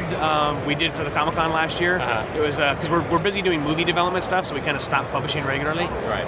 But we did release a comic book for Kindergarth last year. That is, there's 2 stories in it. The Really, Really Evil Machine. Okay. About a really, really evil kid who does really, really evil things with his really, really evil machine. Really, really, really. Really, really. In the really, really world. And also the primary story in it is actually Jesus Goes to School, which is the story of the 31st coming of Christ. And the joke is basically that Jesus keeps coming back. And he comes back and says, "I'm Jesus." And they go, "Blasphemer, kill him." "No, but look, a miracle, water, wine, witch, burn him at the stake." And so this time Jesus comes back and they send him to public school. A slow torture in and of itself. Oh. And of course he meets the kids who don't believe he's Jesus, so they proceed to, You're mispronouncing Jesus, man. Actually, there's a joke in there about that. Nice. So I'm not going to crack that because I don't want to ruin it for anybody who actually buys it. All right. And you can get that from bloodfire.com. Very cool, very cool. And is the webcomic basically going to be what's eventually collected in the singles, or is that different? Even or not, it runs, I don't want to say parallel to the continuity, but eventually the goal is to basically take the webcomic stuff and collect it into a trade. but the monthly comic book will be its own story arc. Nice. So it's actually, but they sometimes relate to each other. Okay, cool. So, because periodically there's stuff that we want to put in the books that we don't really feel we can. Sure. I mean, there were a couple of jokes that we wrote the book for PG-13, and at one point there was actually jokes about adult toys. Okay. We'll call them, and we're kind of looking at this going, we could put this in there. We warned everybody that it's PG-13, and then a 6-year-old brought me her book to sign, and I'm kind of like, take that joke out now. Damn it! It's called Kindergarten. There might be younger people reading. Yeah, well, the joke was basically, little kids, but come on, I mean, my 7-year-old watches. He loves Robot Chicken. So he's like, Daddy, why are the claymation dolls' heads exploding? Well, they have too much gas. Yeah, they're very, very excited. Exactly. Yeah. So, and that's pretty much, and then of course, Bloodfire also does a lot of our film development stuff, which is pretty much my day job is Bloodfire and Lucasfilm related stuff. So doing sketch cards for Topps and Rittenhouse and Marvel. Cool. And hopefully some more Star Wars stuff to come. A lot more Star Wars stuff. I actually just got invited to Celebration 5, so I'll be a guest there. So very cool. And by the same peeps that run this show. Yeah, actually close. It's not peeps, it's Reed Pops. But I see what you did there. Okay, yeah. But yeah, it's Reed. They're putting on that convention as well. I'll be a cog in that wheel. Nice, very cool. And give the website one more time. We have bloodfire.com. So just blood, fire, real easy to spell, and Kindergarten. Very spelled cool. exactly as you think. All right, well, thanks for your time here at C2E2, and enjoy Sunday. Enjoy. Thanks. All right, and maybe more from C2E2 today, if not tomorrow when I'm more awake. And one more to go here at C2E2 Saturday before I wrap things up and move on to Sunday. Mr. Brian Crowley, I'm tripping on my own words, of Hamster Rage is joining us here. Brian, how has your weekend been so far? It's been pretty great. The books have sold really well. I've sold a couple of the figures. It's been going really, really well. It's been very, very busy for today's Saturday, and it was very good on Friday, and the C2E2 guys have been very excellent in their support of the show and the support of all the creators and Artist Alley and here in the Webcomics Pavilion. Yeah, no, I've heard nothing but positive things myself as well. Everything seems to be going swimmingly here for a first-year con. Yeah, absolutely. They have put the best foot forward. They were bringing coffee in the morning for some of the people who came in here to set up. Nice. And they've done a great job with this show. The show is the best. Is by far the best show in Chicago I've been to. Excellent. And I hope it's the only show in Chicago. Ooh, you hear that, Seamus? Oh, snap. Well, I like I said earlier to you, I'm part of Nerd City, yes. and we don't hold back. So yes, as I can tell, and I'm sure by the end of the weekend, you're going to be hearing buzzing in your brain from the tattoo over there. Yeah, no, actually, one of my friends, she's over there right now getting a Stephen King tattoo on her shoulder. So, wait, of the man Stephen King? Of his face on her shoulder, which when she's 50, I'm sure she won't regret at all. Because it's going to look like an older Stephen King. Yes, exactly. It will be awesome. So, yeah. All right, very cool. Well, tell the listeners about Hamster Rage. Hamster Rage is my webcomic I've recently launched. I launched it the week of C2E2. It's what is it? It's about a superheroine who is the best superheroine in her respective universe, and her childhood pet, hamster Roosevelt, comes back into her life and causes all kinds of chaos and all kinds of problems in her life. Very cool, very cool. So nice hamster comedy or hamster drama? What? It's mostly comedy. It's mostly, basically what it is a chance to take everything I love from when I was in my childhood and bring it into one comic and make fun of it and have fun with it and parody and blah blah blah blah blah. With hamsters. With hamsters, and also Hamster Rage. The title refers to Roosevelt's eventual political blog, nice. and his career as a political columnist. And it's kind of me saying, are the people that are talking heads on TV kind of all hamsters? Maybe. Is Glenn Beck a hamster? Definitely. I would certainly say, without a shadow of a doubt, that Glenn Beck is a frickin' hamster. Yeah. Well, to be fair, though, hamsters have functioning cerebellums.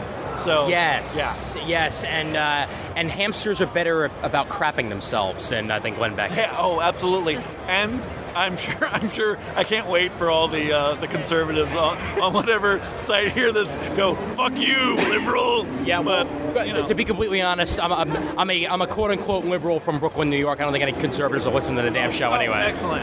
That's that'll be great. So the website just launched and everything's all up and running. Is it going to be a weekly? Is it going to be a daily? What's it going to be? I'm doing it one a week. It's going to be one page a week. It's a gag on a page per week. And it's got an RSS feed, so you can follow it on the RSS. It's got a Zazzle shop set up. You can buy T-shirts and blah, blah, blah.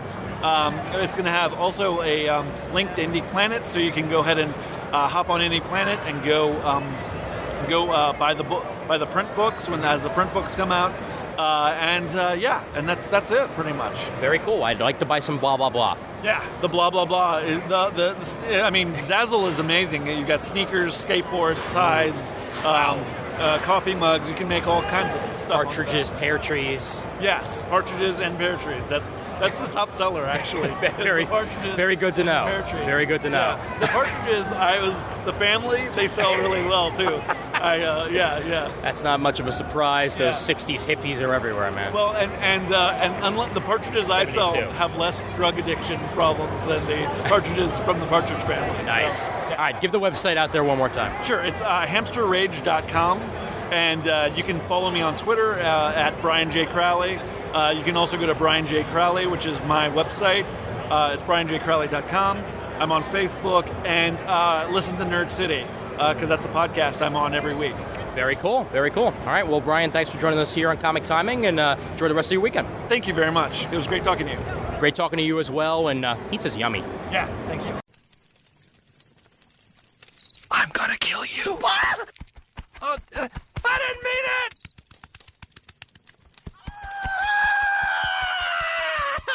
Don't be angry!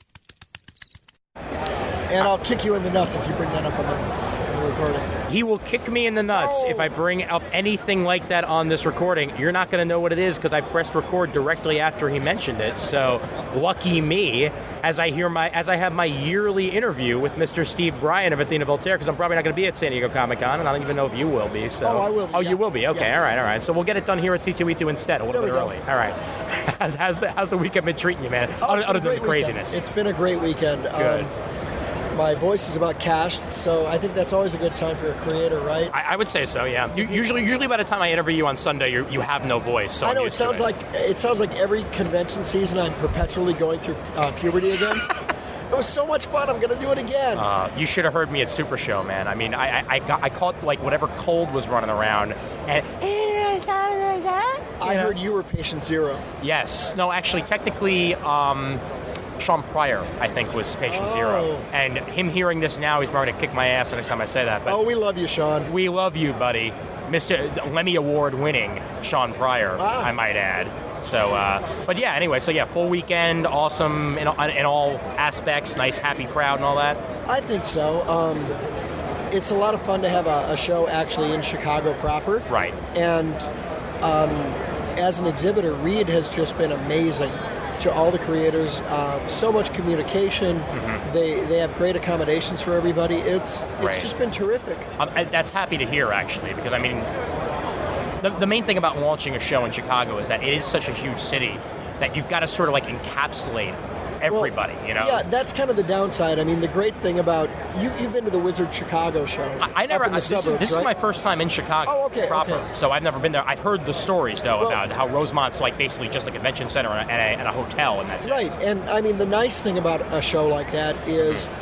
You know where everybody's going to be. It's Casablanca. Sooner or later, everybody comes to Rick's. But, you know, in an environment like this, it's cool because everybody gets to see the city. So you may not see everybody that you want to see quite as much. But, you know, I think if you ask Chris Niesman, he could probably tell you a couple things that he likes about Chicago.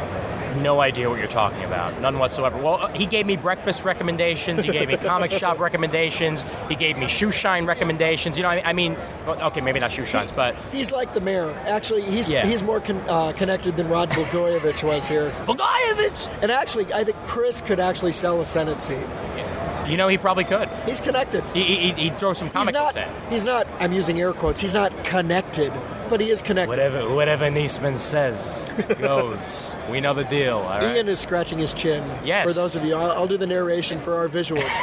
Yeah, I keep forgetting this is an audio podcast. This is like the worst podcast ever. We're making faces. I have pants on, I promise. Don't worry, folks. I can't make that promise. Oh, god damn it, son of a... They're not going to invite me back to have another exhibit. I'm putting the exhibition in exhibit.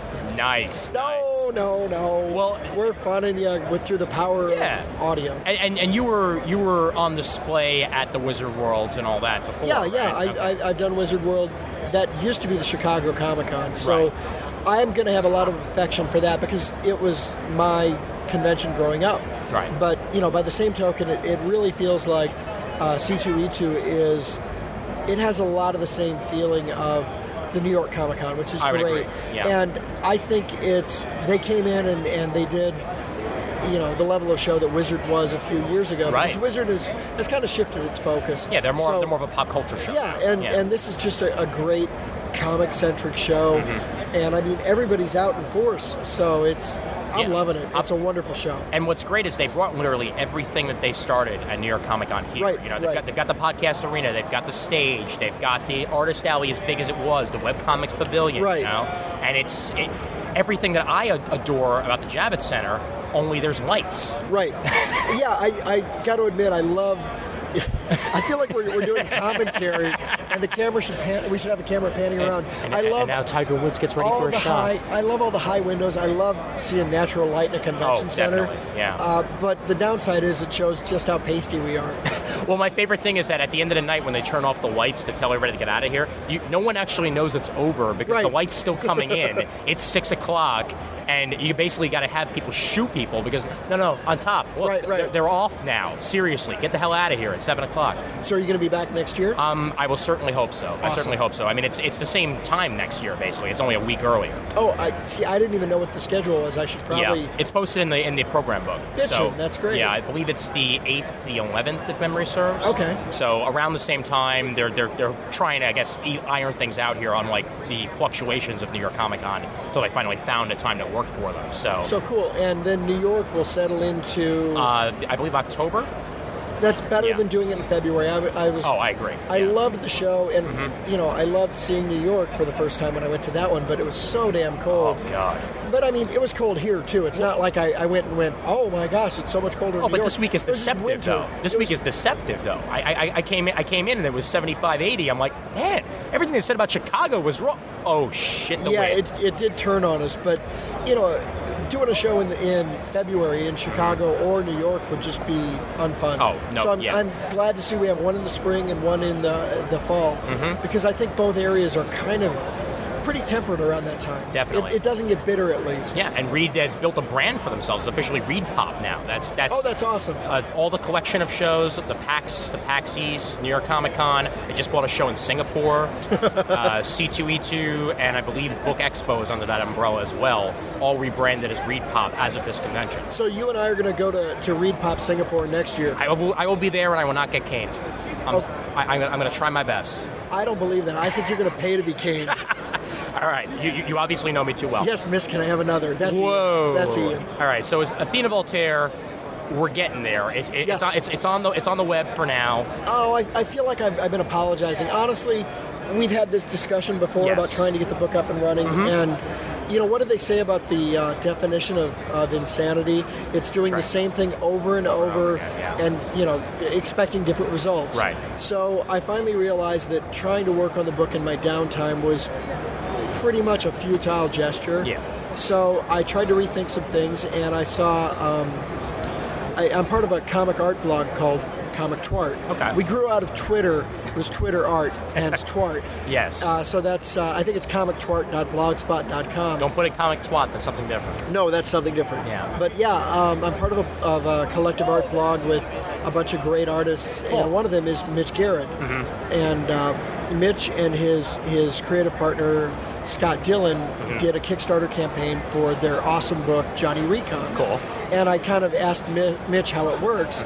He explained everything about Kickstarter for me, and I thought, well, maybe that's what I can do to get Athena going again. So I know you've heard me say it before, but I'll encapsulate it. The long and short of Kickstarter is it's like doing a PBS telethon, except instead of giving away tote bags and all that kind of stuff, we're giving away like an exclusive Athena Voltaire hardcover, sketchbooks, original art, new drawings, stuff like that, with various levels of support. You know, I think like the $10 level is...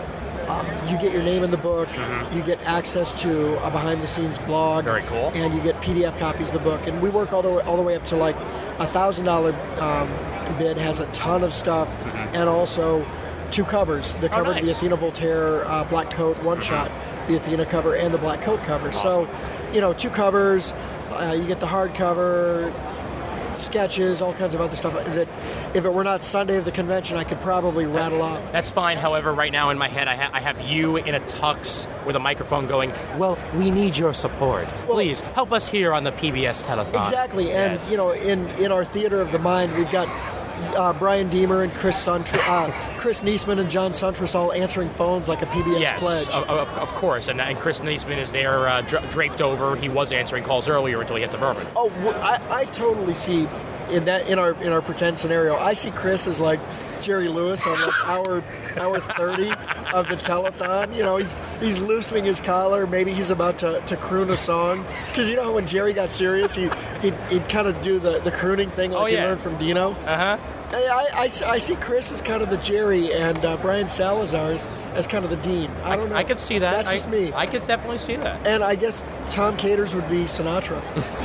So how close are we to your goal at this point?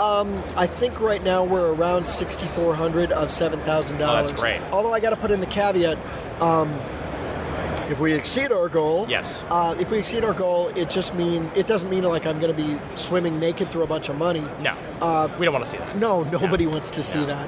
But it would just mean that instead of doing a 2-issue miniseries, I could fund myself for maybe 2 issues in a one-shot, or a 4-issue series, or something like that. So just all towards more Athena. Yeah. You know, if we hit a bigger number, it just means instead of having like 2 months or 3 months to work on the book, I could work on it for 4 or 5 and see what we get done.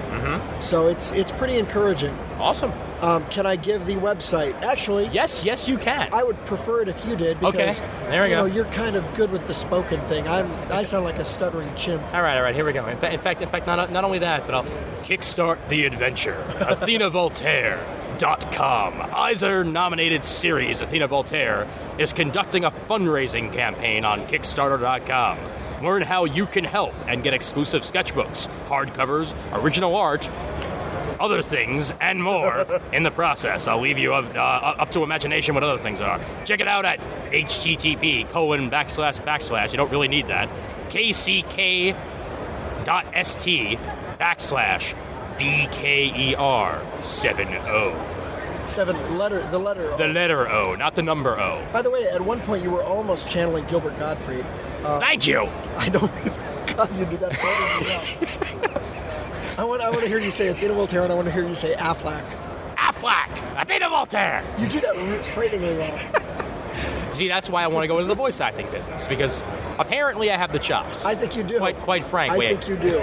Well, we all hope it turns out, man. I mean, I've been following it, obviously, since the early days, and I enjoy it, and I enjoy you. But you don't enjoy you, not in that way. Yes. Anything other than Athena that you can pimp out there? Or, a couple years ago, I announced a modern pulp thing I was doing with June Bob Kim. Yeah. And I know you've talked about June Bob. Have you talked to June also or not on the show? Once I think at least once I saw him in person, I believe, and talked to him. Yeah. So June and I have Super Show. There you go. Yes. All right. June and I have a book called Ursula Wilde. Although, since I'm kind of turning into the guy that names everything after chicks with weird names, we're toying with the idea of calling it Cypher. Okay. And June has actually done it the first issue. He's plugging away. We're not going to, put it on a publisher schedule or anything like that until we're done and we can just bang them all out. But I've got that's still cooking, and I've got another pulp title. I'm not going to release any information about it yet. Yeah. But no chick names or anything like that. No chick names. Right. It takes place in the 30s and the 60s, and it's a lot of fun. and I'll be yammering about that probably in the next 6 months. That'll be Dakota Danger coming soon. No. Okay, no. There's no girl. It's, all right. This one has a male lead. I believe you. Oh, okay, fine. I'll believe it when I say it. Okay. And where everyone can find your things on the internets? I am at atomictiki.blogspot.com. We hope. Yeah, no, I checked it in my little brain internet. Just making sure. And of course, I can be found on Twitter at Steve Bryant Art. Mm-hmm. So. Excellent, man. And I tweet way too much. And on all the forums that you still frequent. Good Lord.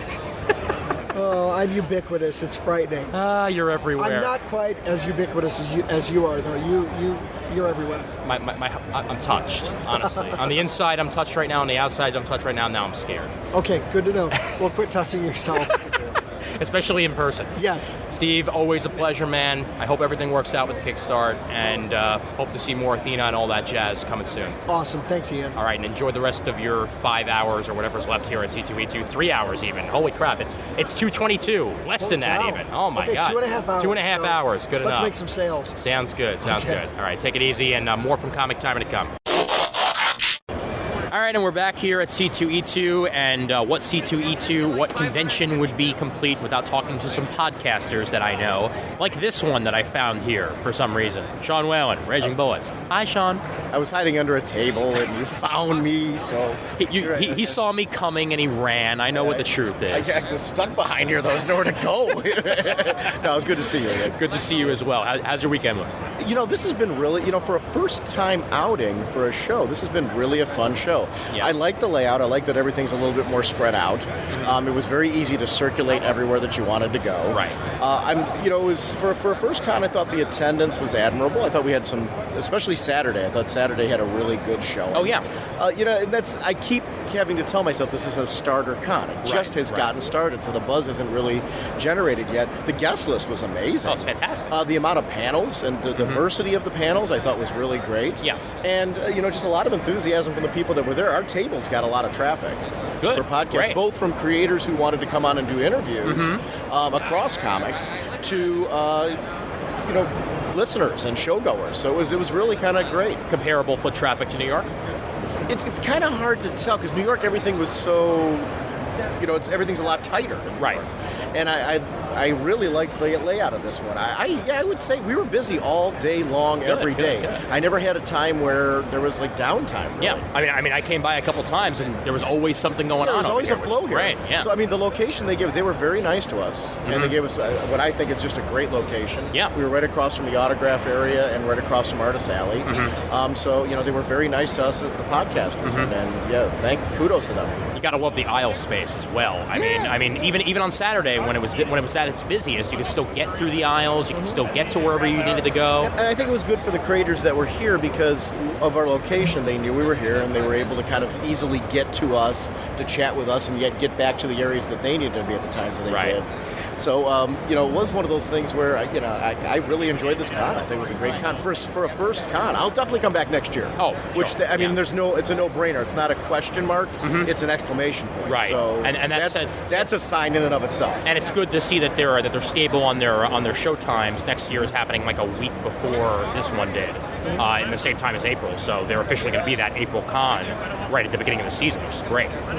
And last night we went to the evening with Neil Gaiman, which I thought was it was so mind-blowingly. It was like 3 hours. Yeah. Well, he went overtime even because they had the shuttle buses were out there at 9:30 waiting for people to show up, and it ended at 10. Yeah. Which it's easy enough to get out of here once you find out where you're going. So that wasn't so bad, but still, 3 hours of Gaiman is an amazing experience. No, and he was so enthusiastic, and that's honestly something I will say of all the creators that were here at C2E2 was the enthusiasm. I mean, just everyone was smiling.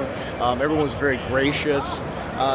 Whether they were at a panel, and there were some panels I was at where creators were dealing with criticism of their work. And James Robinson. Yeah, and I thought James Robinson handled himself with a ton of class at this con because really with Cry for Justice and all that, he was blasted by a couple of people, and I thought he really came back rather than dodging it. Right. He dealt with the questions, and I just had my respect level for him was high before. It's even higher now after how he handled himself here. Yeah. I thought it was just a great con. I agree with that as well. Did you have something favorite at the con yourself? The game is up there actually as one of my favorite moments. Although I think probably my favorite moment was even though there was a little bit something like messed up about it, as in like there was an error, but winning that Blackest Night number 8. Oh yeah. It was due to DC's own error, but they were nice enough to still give people gifts. Yeah. Which was great. Which, that to me is rather than making a mistake and saying, "Oops, we made a mistake," they took care of everybody. Right. Which I think that's classy. Yeah, and I looked along the floor. I had some people, saw some people that were selling it for $60, and that's a pretty pricey thing right there. That and also found I Hate Gallant Girl, an Image series that came out a couple of years ago. Mm-hmm. Chris was missing issue 2 for the longest time. And I saw someone who was just packing up their stuff who happened to be selling the trade. And I bought that along with one of the other ones for $20. For anybody that hasn't been at a con before, I'm going to encourage you when you come to a con, make sure you go to panels. Yes. Because I think that's one of the experiences of cons. Get everything signed, meet the creators and all that. You've got to do that. And make sure you talk to the creators when you do that. Oh, definitely. But besides that, I'm amazed at how many people I talk to that don't stop by panels. Right. And to me, that's one of the highlights of the convention is to be able to, whether it's a smaller panel or to the large whole room panels put on by the Big Two or something. Sure. It's great the amount of interactivity you have with those panels because usually most of them have a Q&A, which is great. You get a chance to actually get your thoughts out there. Yeah. But it's great to be there with them as they're introducing things that we're going to be reading over the next year. Right. And get kind of excited. And because half the fun for me is I leave here speculating where my books are going. Sure. Yeah. And that's a fun part of the con. Sometimes you can tell what's going to happen next by what they don't answer. Yes. Because if they have that like nervous look on their face and they're looking around at the person next to them like, I also like though when I'm wrong. Right. Because that's always fun too, because you think you've headed in one direction, and they do something that makes so much sense that has totally swerved you. And it's fun though. You get that experience because you've been here at the panels. Yeah, it's great to read the news on the websites and all that. And I actually do. After I've been to a panel, I like going back and reading the news, just because if I'm focused on one thing, I might have missed a little comment that they made or something. Yeah. So I'm, the Newsarama I'll go to and CBR and things like that, and comic related to see what their thoughts.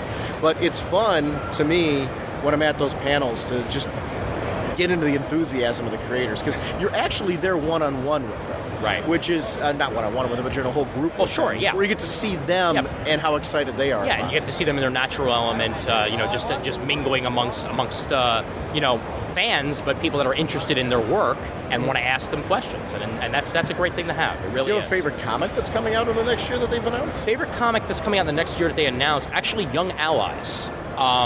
With Sean McKeever. Nice. Gravity, a member of the team. Oh, cool. So that's really nice. So that's Sean McKeever back on Marvel with Nomad, Aranya, I believe Gravity. Yeah, well, Gravity, as I said, and there's one or two other characters that I'm not entirely familiar with. Firestar's going to be on the team. Cool. And one other character that I believe new that he's created. I like Aranya quite a bit, too. I got into that when CGS did the digest. Yeah. I got into that character from reading the digest as part of their book of the month. And she's been in the backups for Nomad recently. Yeah. So she's a cool character. So it's I'm excited to see that. And Gravity, of course, I've always liked. But that's going to be neat to have that team aspect come in. Definitely. That's a good use for those characters because those are characters that I think that's a way to spotlight them and get people into them. Sure. And your favorite upcoming comic? Birds of Prey. Oh, well, yeah. Yeah, I mean, there's no surprise there. Yeah, they're characters that I've been missing. When Lady Blackhawk was recently in Batman Confidential, I was so glad to just see her. Right. And I think that they're characters that are stronger together. I think that they bring out the best in each other. Right. In the way that they're. I mean, Gail Simone loves those characters. Of course, she's going to. It's going to be a badass book. and seeing Ed Bennis back on the book. Yeah, I mean, they're bringing a team back together. Well, and I actually think the time away from the book is actually going to be good for the book because the DC Universe has changed so much. Right.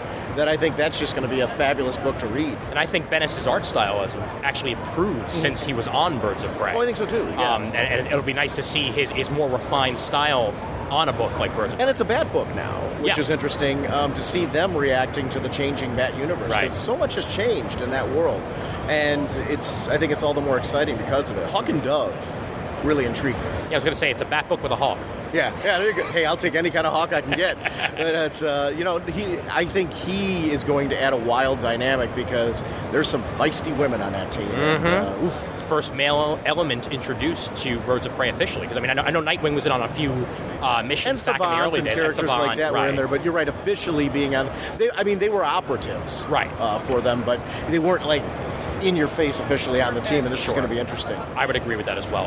You pick up anything good? Any purchases or anything? Or I did The Dangerous Alphabet from Neil Gaiman. Oh, cool. I got that because it was part of the Comic Book Legal Defense Fund, and ended up picking that up.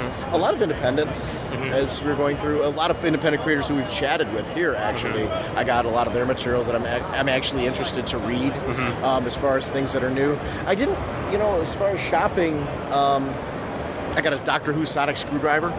Ooh, the new one? Yeah. Oh, nice. I'm a big fan of the new series. I've seen the first 2 episodes. Yeah. And Matt Smith is just absolutely outstanding. Yeah, I can't wait to get home and watch the third, honestly. Yeah. It's one of those series that I was really worried when David Tennant was leaving because of how much I liked him. And honestly, the first episode of that, I think, has every bit as engaging as Christopher Eccleston's first episode, Rose. I think it's got that same kind of energy and vibe. Right. And they totally... Once again, third time around, they revitalized me again on a series that I've loved since my childhood. Well, Moffat has written some of my favorite episodes of Doctor Who as well, so I had high regard for him in the first place. It's nice to see him directing. Matt Smith's a winner, though. Matt Smith is really a testament to his acting, and the companion's great. I mean, it's a win-win. Amy Pond. I wound up with one issue that I'll recommend you guys cover at some point on the show. I finally picked up the one issue of the Our Man DC 1 Million 3-parter that I was missing.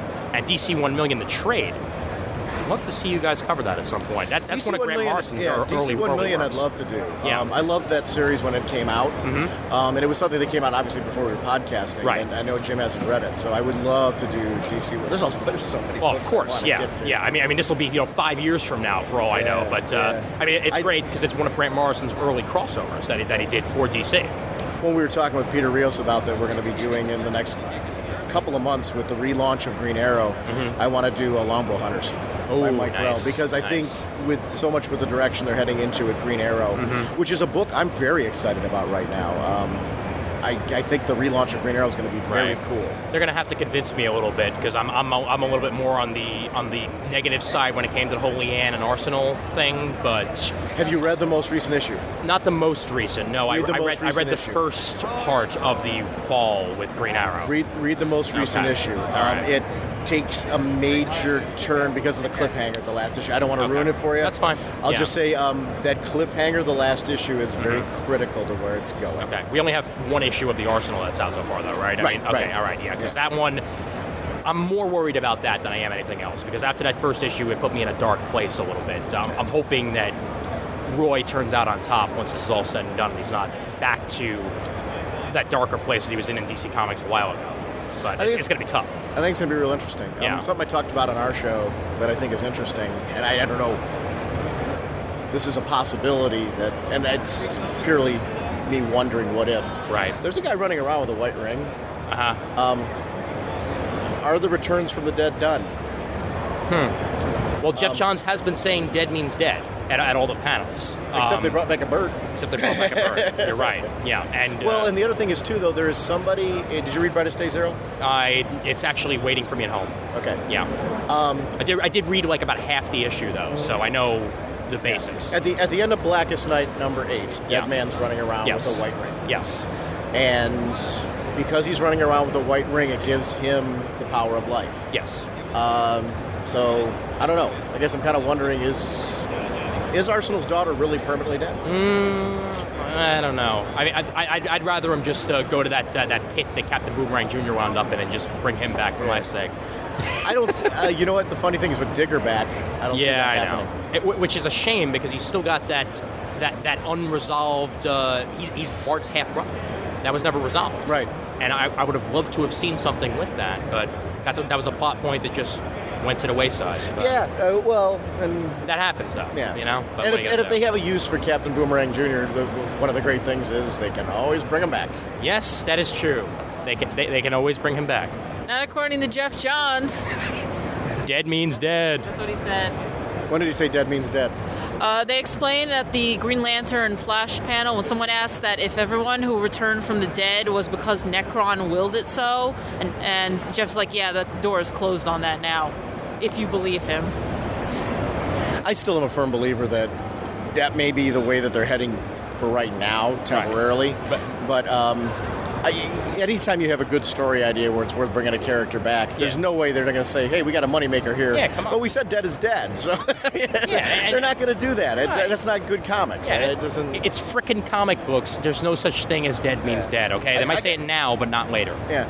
I guess I'm kind of a minority, because a lot of people seem to be clamoring for this dead means dead. I'm kind of like, why do we need that edict? I don't see what the point of that is. I prefer dead means dead because it makes the death have meaning. But if you know my feelings on this. If it's a crappy death to begin with, I don't care if they bring them back. Yeah.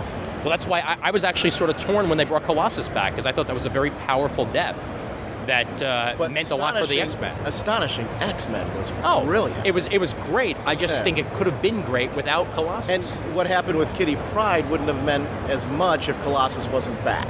Yeah. So, I mean, there was some story, and I mean, his use since then has been really great. I mean, and I see that's where, to me, you don't bring a character back unless you're doing Colossus is actually a great example of that's why you bring a character back.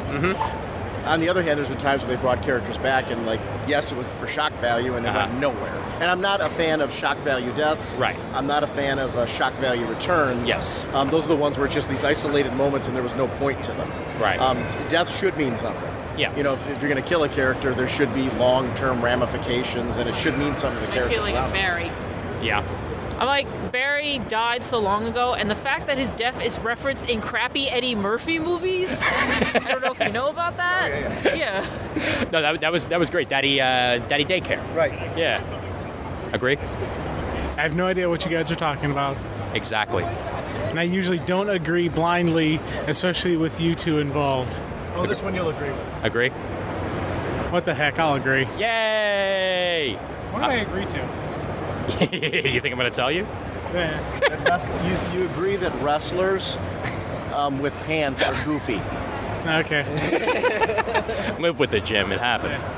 You're number one. You're number one. That's all I got to say. Quan. How's your weekend been? How's your con experience been, Jim? This has been an amazing one. This has been a very fun, time, and I'm really loving that we came here and looking forward to next year. It's great having a con like this taking place in, well, not exactly the heart of the city, but close to the heart of the city, where you get to really experience Chicago as a whole, as opposed to Rosemont, where you're in a suburb, and it's basically just the convention and the hotel. While this one. Oh, yeah. It's a lot closer. Oh, yeah, definitely. And it's, Chicago is an amazing city, and got to get a little bit of the taste for the city, this time. Who knows? Maybe next time get a little bit more images. Taste of the pizza. Yeah. Hey, a little bit more than the pizza. Just the actual personality of the city, so it's kind of neat. We got to experience Chicago humor. Yes. Got to experience Chicago humor. Yeah, which I now realize is what happens when people watch The Daily Show and Saturday Night Live and aren't from New York. Yeah. Because half the jokes go over their head. Yep. I'm going to have to verse myself on Chicago politics for the next time I'm here. Blagojevich! Whitey! Freaking Jerry Lewis. You pick up anything here? You pick up any books or anything? Or? Yeah, I got Longboat Hunter. Nice. Got Irredeemable. Awesome. The two trades. That's really all the stuff I actually got. Yeah. A couple free comics from the various people. Nice.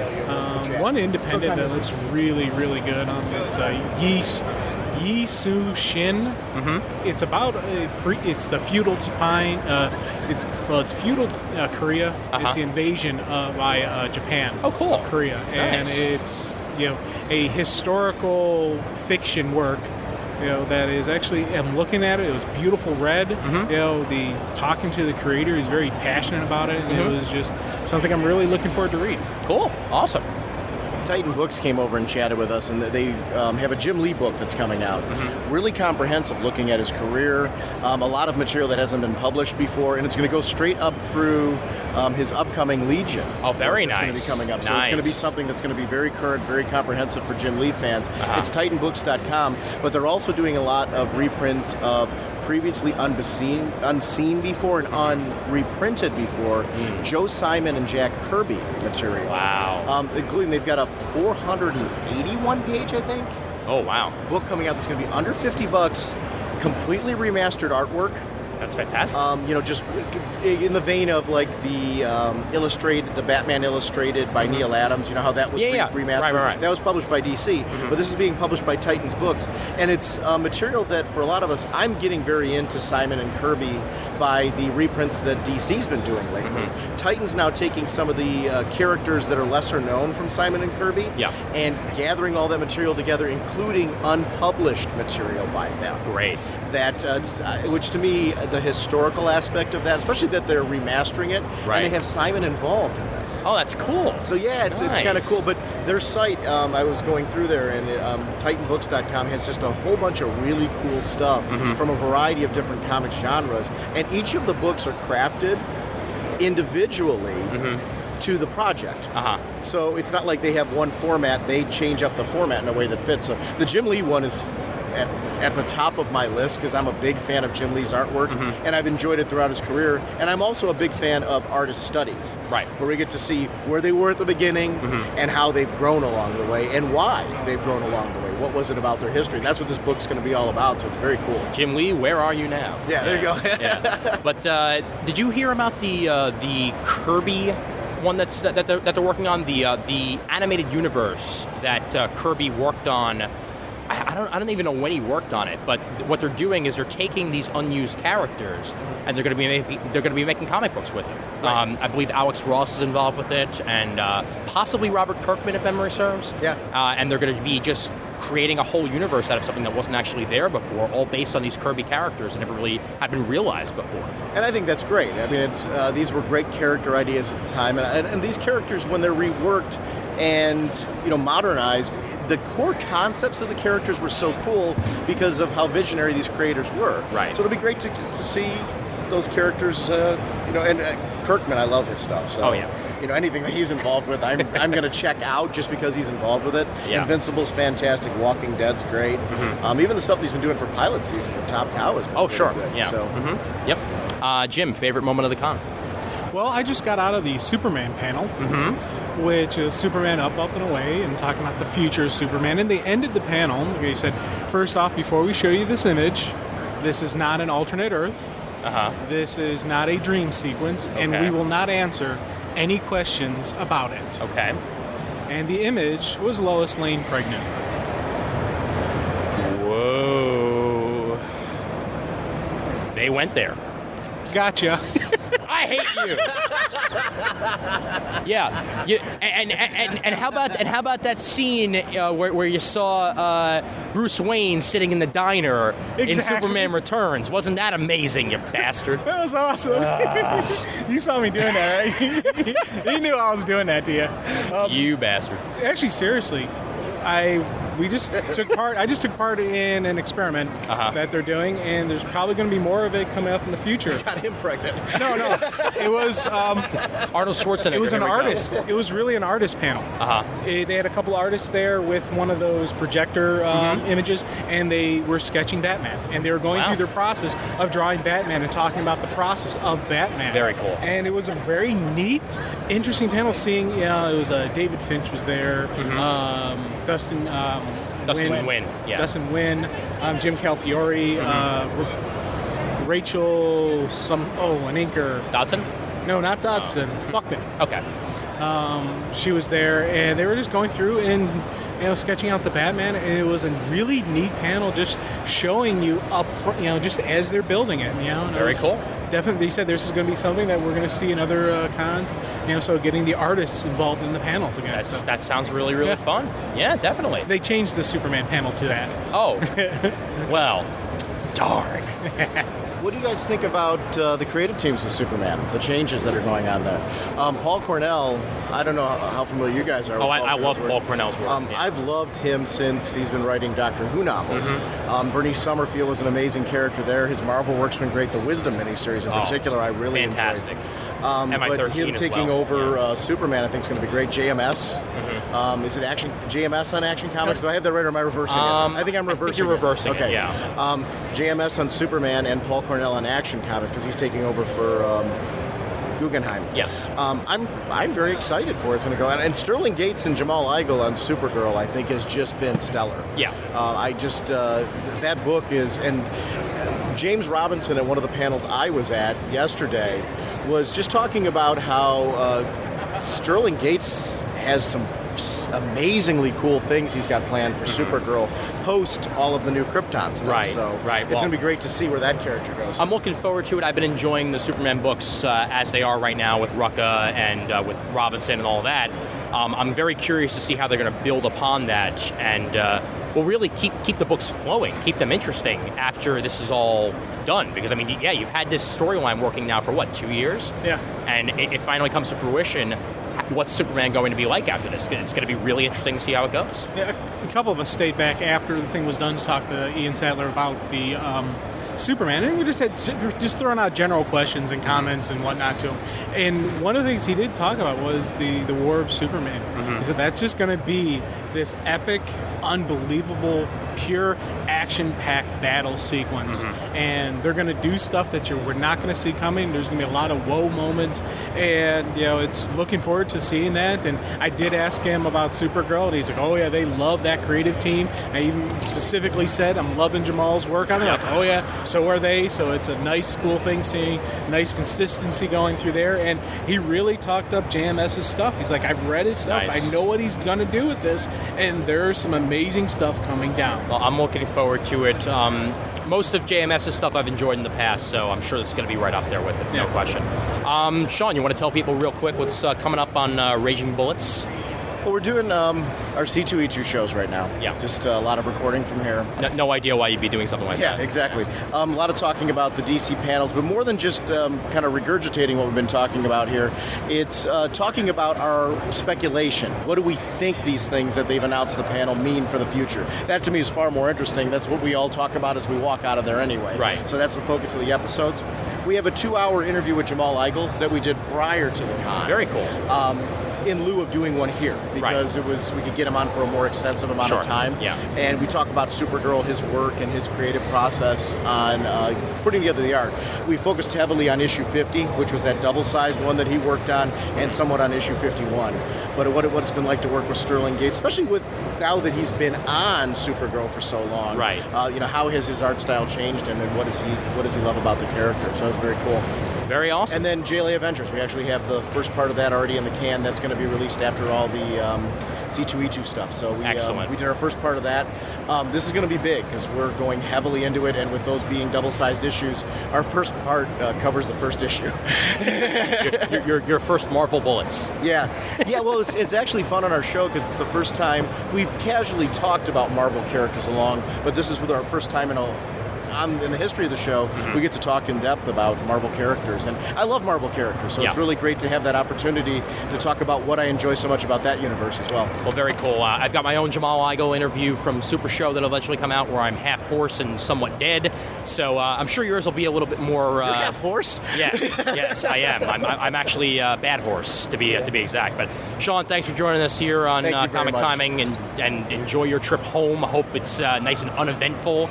And you get back to Ohio in one piece. Oh, I guarantee you there'll be some event along the way. There always is. And Jim, you'll always be my commander of Quo.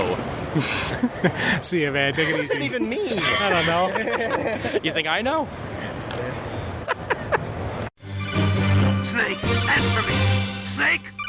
Snake! Okay, C2E2 winds down here, and I am with a man who likes to draw Hello Kitty in compromising superhero positions. That's right. Introduce yourself to the crowd. Hey, everybody. I'm illustrator Tom Kelly. If you're ever at a con in Artist Alley, I'm the guy drawing the superhero Hello Kitties. So what gave you the concept, Tom? I mean, what made you decide this is exactly what I need to do with my art? Well, the funny thing is it really just sort of happened by accident. One year, maybe like 5 years ago, I was at a con, and my table mate next to me, he had a little daughter with him, and we were drawing sketches. I had a bit of a block open, and he's like, "Oh, Tom will draw you a sketch. What do you want?" And she's like, "Oh, Hello Kitty." And he's like, "Oh, you got to have her something for the con." So I started drawing Hello Kitty Batgirl. As I was doing that, I had 10 people come up going, "Oh, I want that one." I was like, yeah, on paper it shouldn't work, but in practical reality, yeah, they're very, very popular. Horrible pun time. On paper it shouldn't work, but on cardboard. Oh, yeah. Then it's genius. You see what I did? Yeah. Oh, yeah. A lot of people come up and like, oh, cardboard, that's great. That's recycling. That's, environmentally sound. That the way the color pops out, it's great. Like, yeah, I mean, all those reasons, plus, it's very cheap and easy for me to get. I get them from, like, grocery stores and electronic stores. I even have people now giving me their cardboard. It's great. It's like whatever's left over at a show. Oh, yeah, or, like, there people will buy stuff and, like, they always send me, like, I work at this company and they send me in packing tons of cardboard. I can give it right to you, and which is cool. That's great, because it makes it easy and affordable for people to get a sketch at a con. Very cool, very cool. So what else other than Hello Kitty do you do? Well, right now I do a webcomic. It's called The Sword of the Savage Samurai. It's on Webcomic Nation. It's a wandering samurai who happens also to be a werewolf and basically fights monsters. He sort of wanders the earth and cracks heads, pretty much. I must say it's the first time I've ever heard of the concept of a samurai werewolf, so you are breaking ground there. I try to do. I mean, I just try to blend the two things I like, sort of ninjas and samurais and swords and monsters. I'm a big monster guy, so, monsters, delicious. And where can people find this? It's up on Webcomic Nation. I also have links on my DeviantArt site. That's Tom9, TOMMM9 at DeviantArt.com.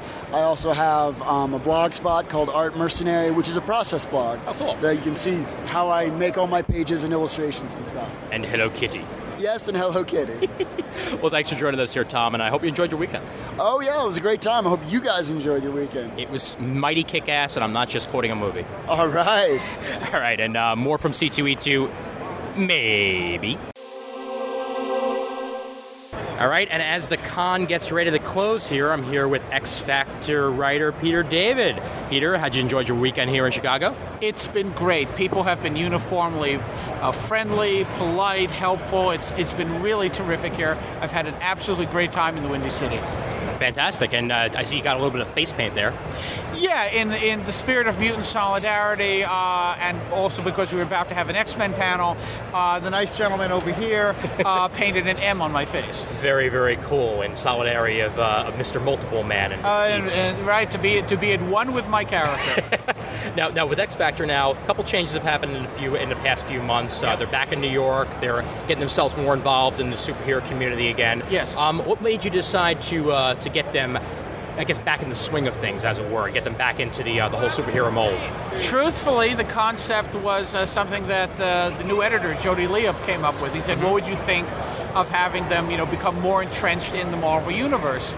And once he suggested it, I started to warm to the idea, because I remember the days in Marvel Comics where whenever you got into a taxi cab, Jake Lockley, Moon Knight, was driving the cab. Right. Whenever you needed a lawyer, you got Matt Murdock. Contract law, criminal law, civil procedure, didn't matter.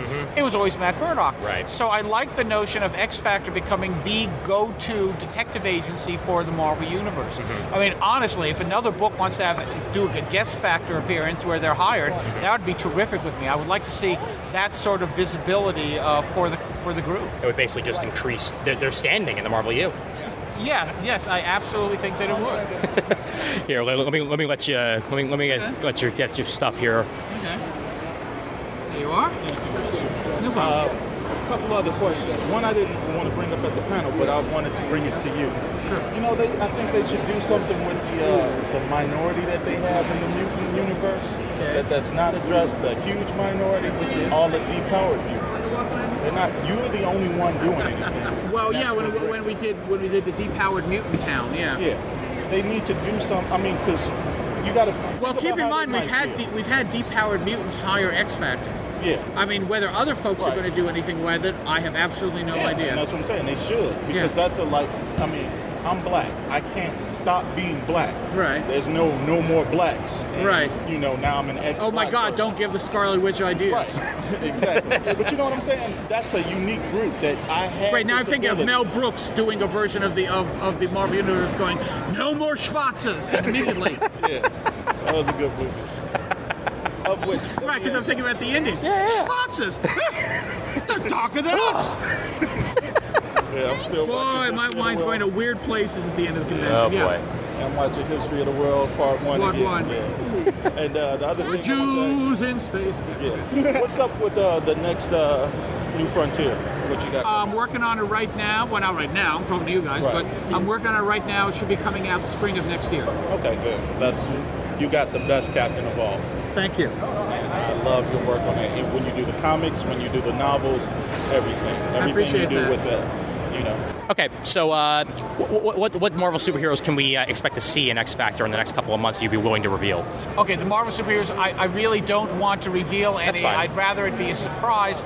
All I will tell you is that in 207, they're a very highly recognizable villainess in the Marvel Universe will be showing up to hire them. And in somewhere around issue 211, one of the major heavy hitters of Marvel superhero-dom is going to be showing up. Okay, cool. And the lineup for X Factor at this point is pretty much set, other than Layla eventually returning. Layla and Shatterstar will be returning during the course of the Second Coming crossover. Very cool, very cool. And anything new on the Fallen Angel front? Yeah.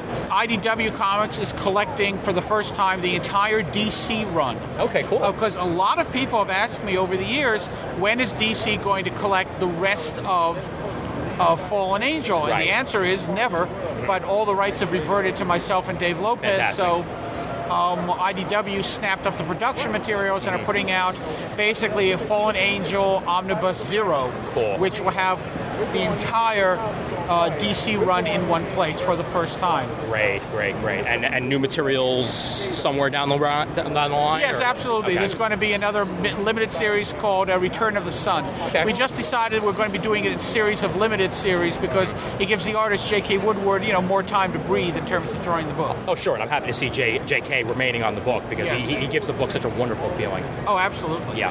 Any other projects you'd like to mention real quick? Or I have a new project coming out from Boom Comics that I'm doing in conjunction with Claudio Sanchez, lead singer of the progressive rock group Coheed and Cambria. Oh, cool. That's set in this big, sprawling science fiction epic universe of his. So that's going to be pretty nifty. Nice. And Dark Tower, we're going to be returning for another 30-issue run, which I'm very excited about. Well, fantastic. And as the show runs down, let me get your website out there. www.peterdavid.net. Not peterdavid.com, which is a Cloisonne athletic pin manufacturer. peterdavid.net. I think there's a little bit of a difference there. So .net. Okay, well, thanks for joining us here, Peter, and safe trip home. Thank you very much, and enjoy the rest of what remains of your day. Thank you very much, and I think we're done here at C2E2.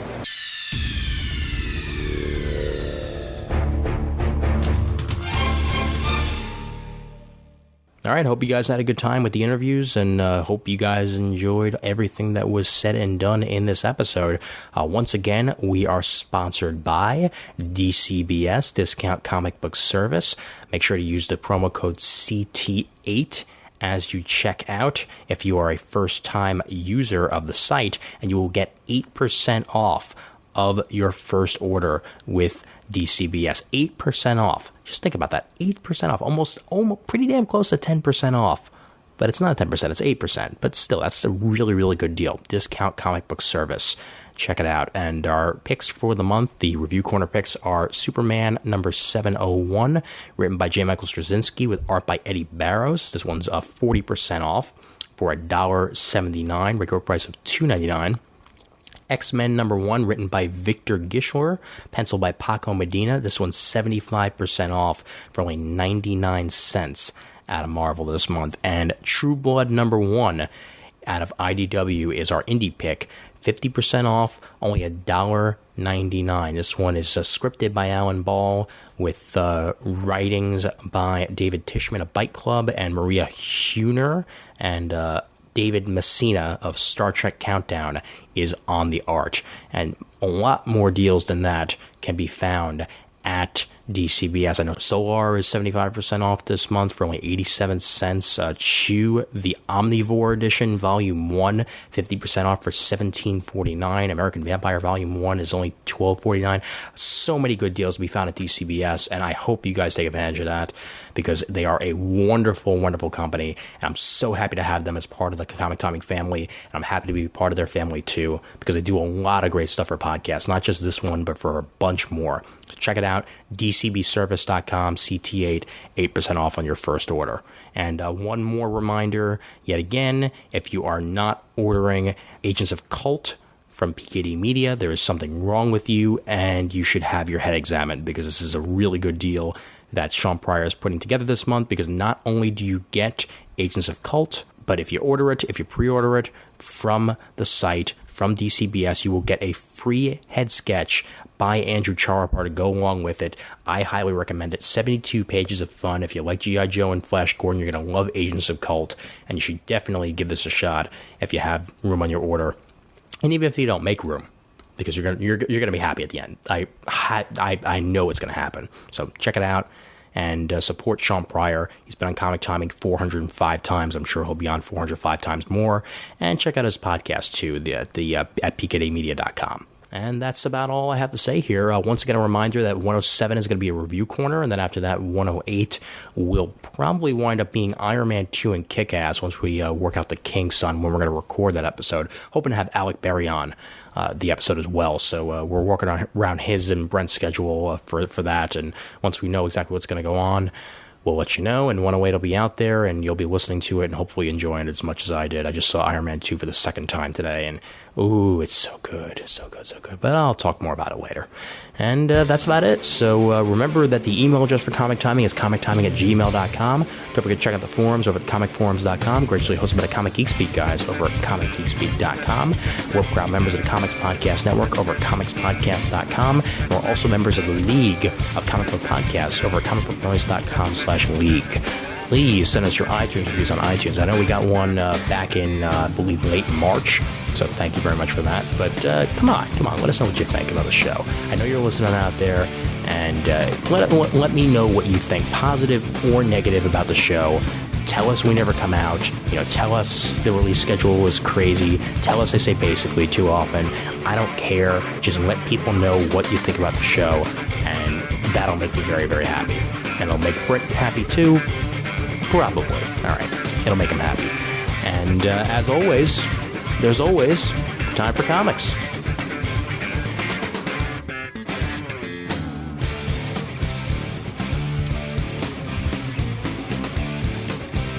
Recording it, and I'm being funny. What the hell? I'm only allowed to be amusing when I'm recording. That's the rule. All right, and I'm coughing. Let me try that again.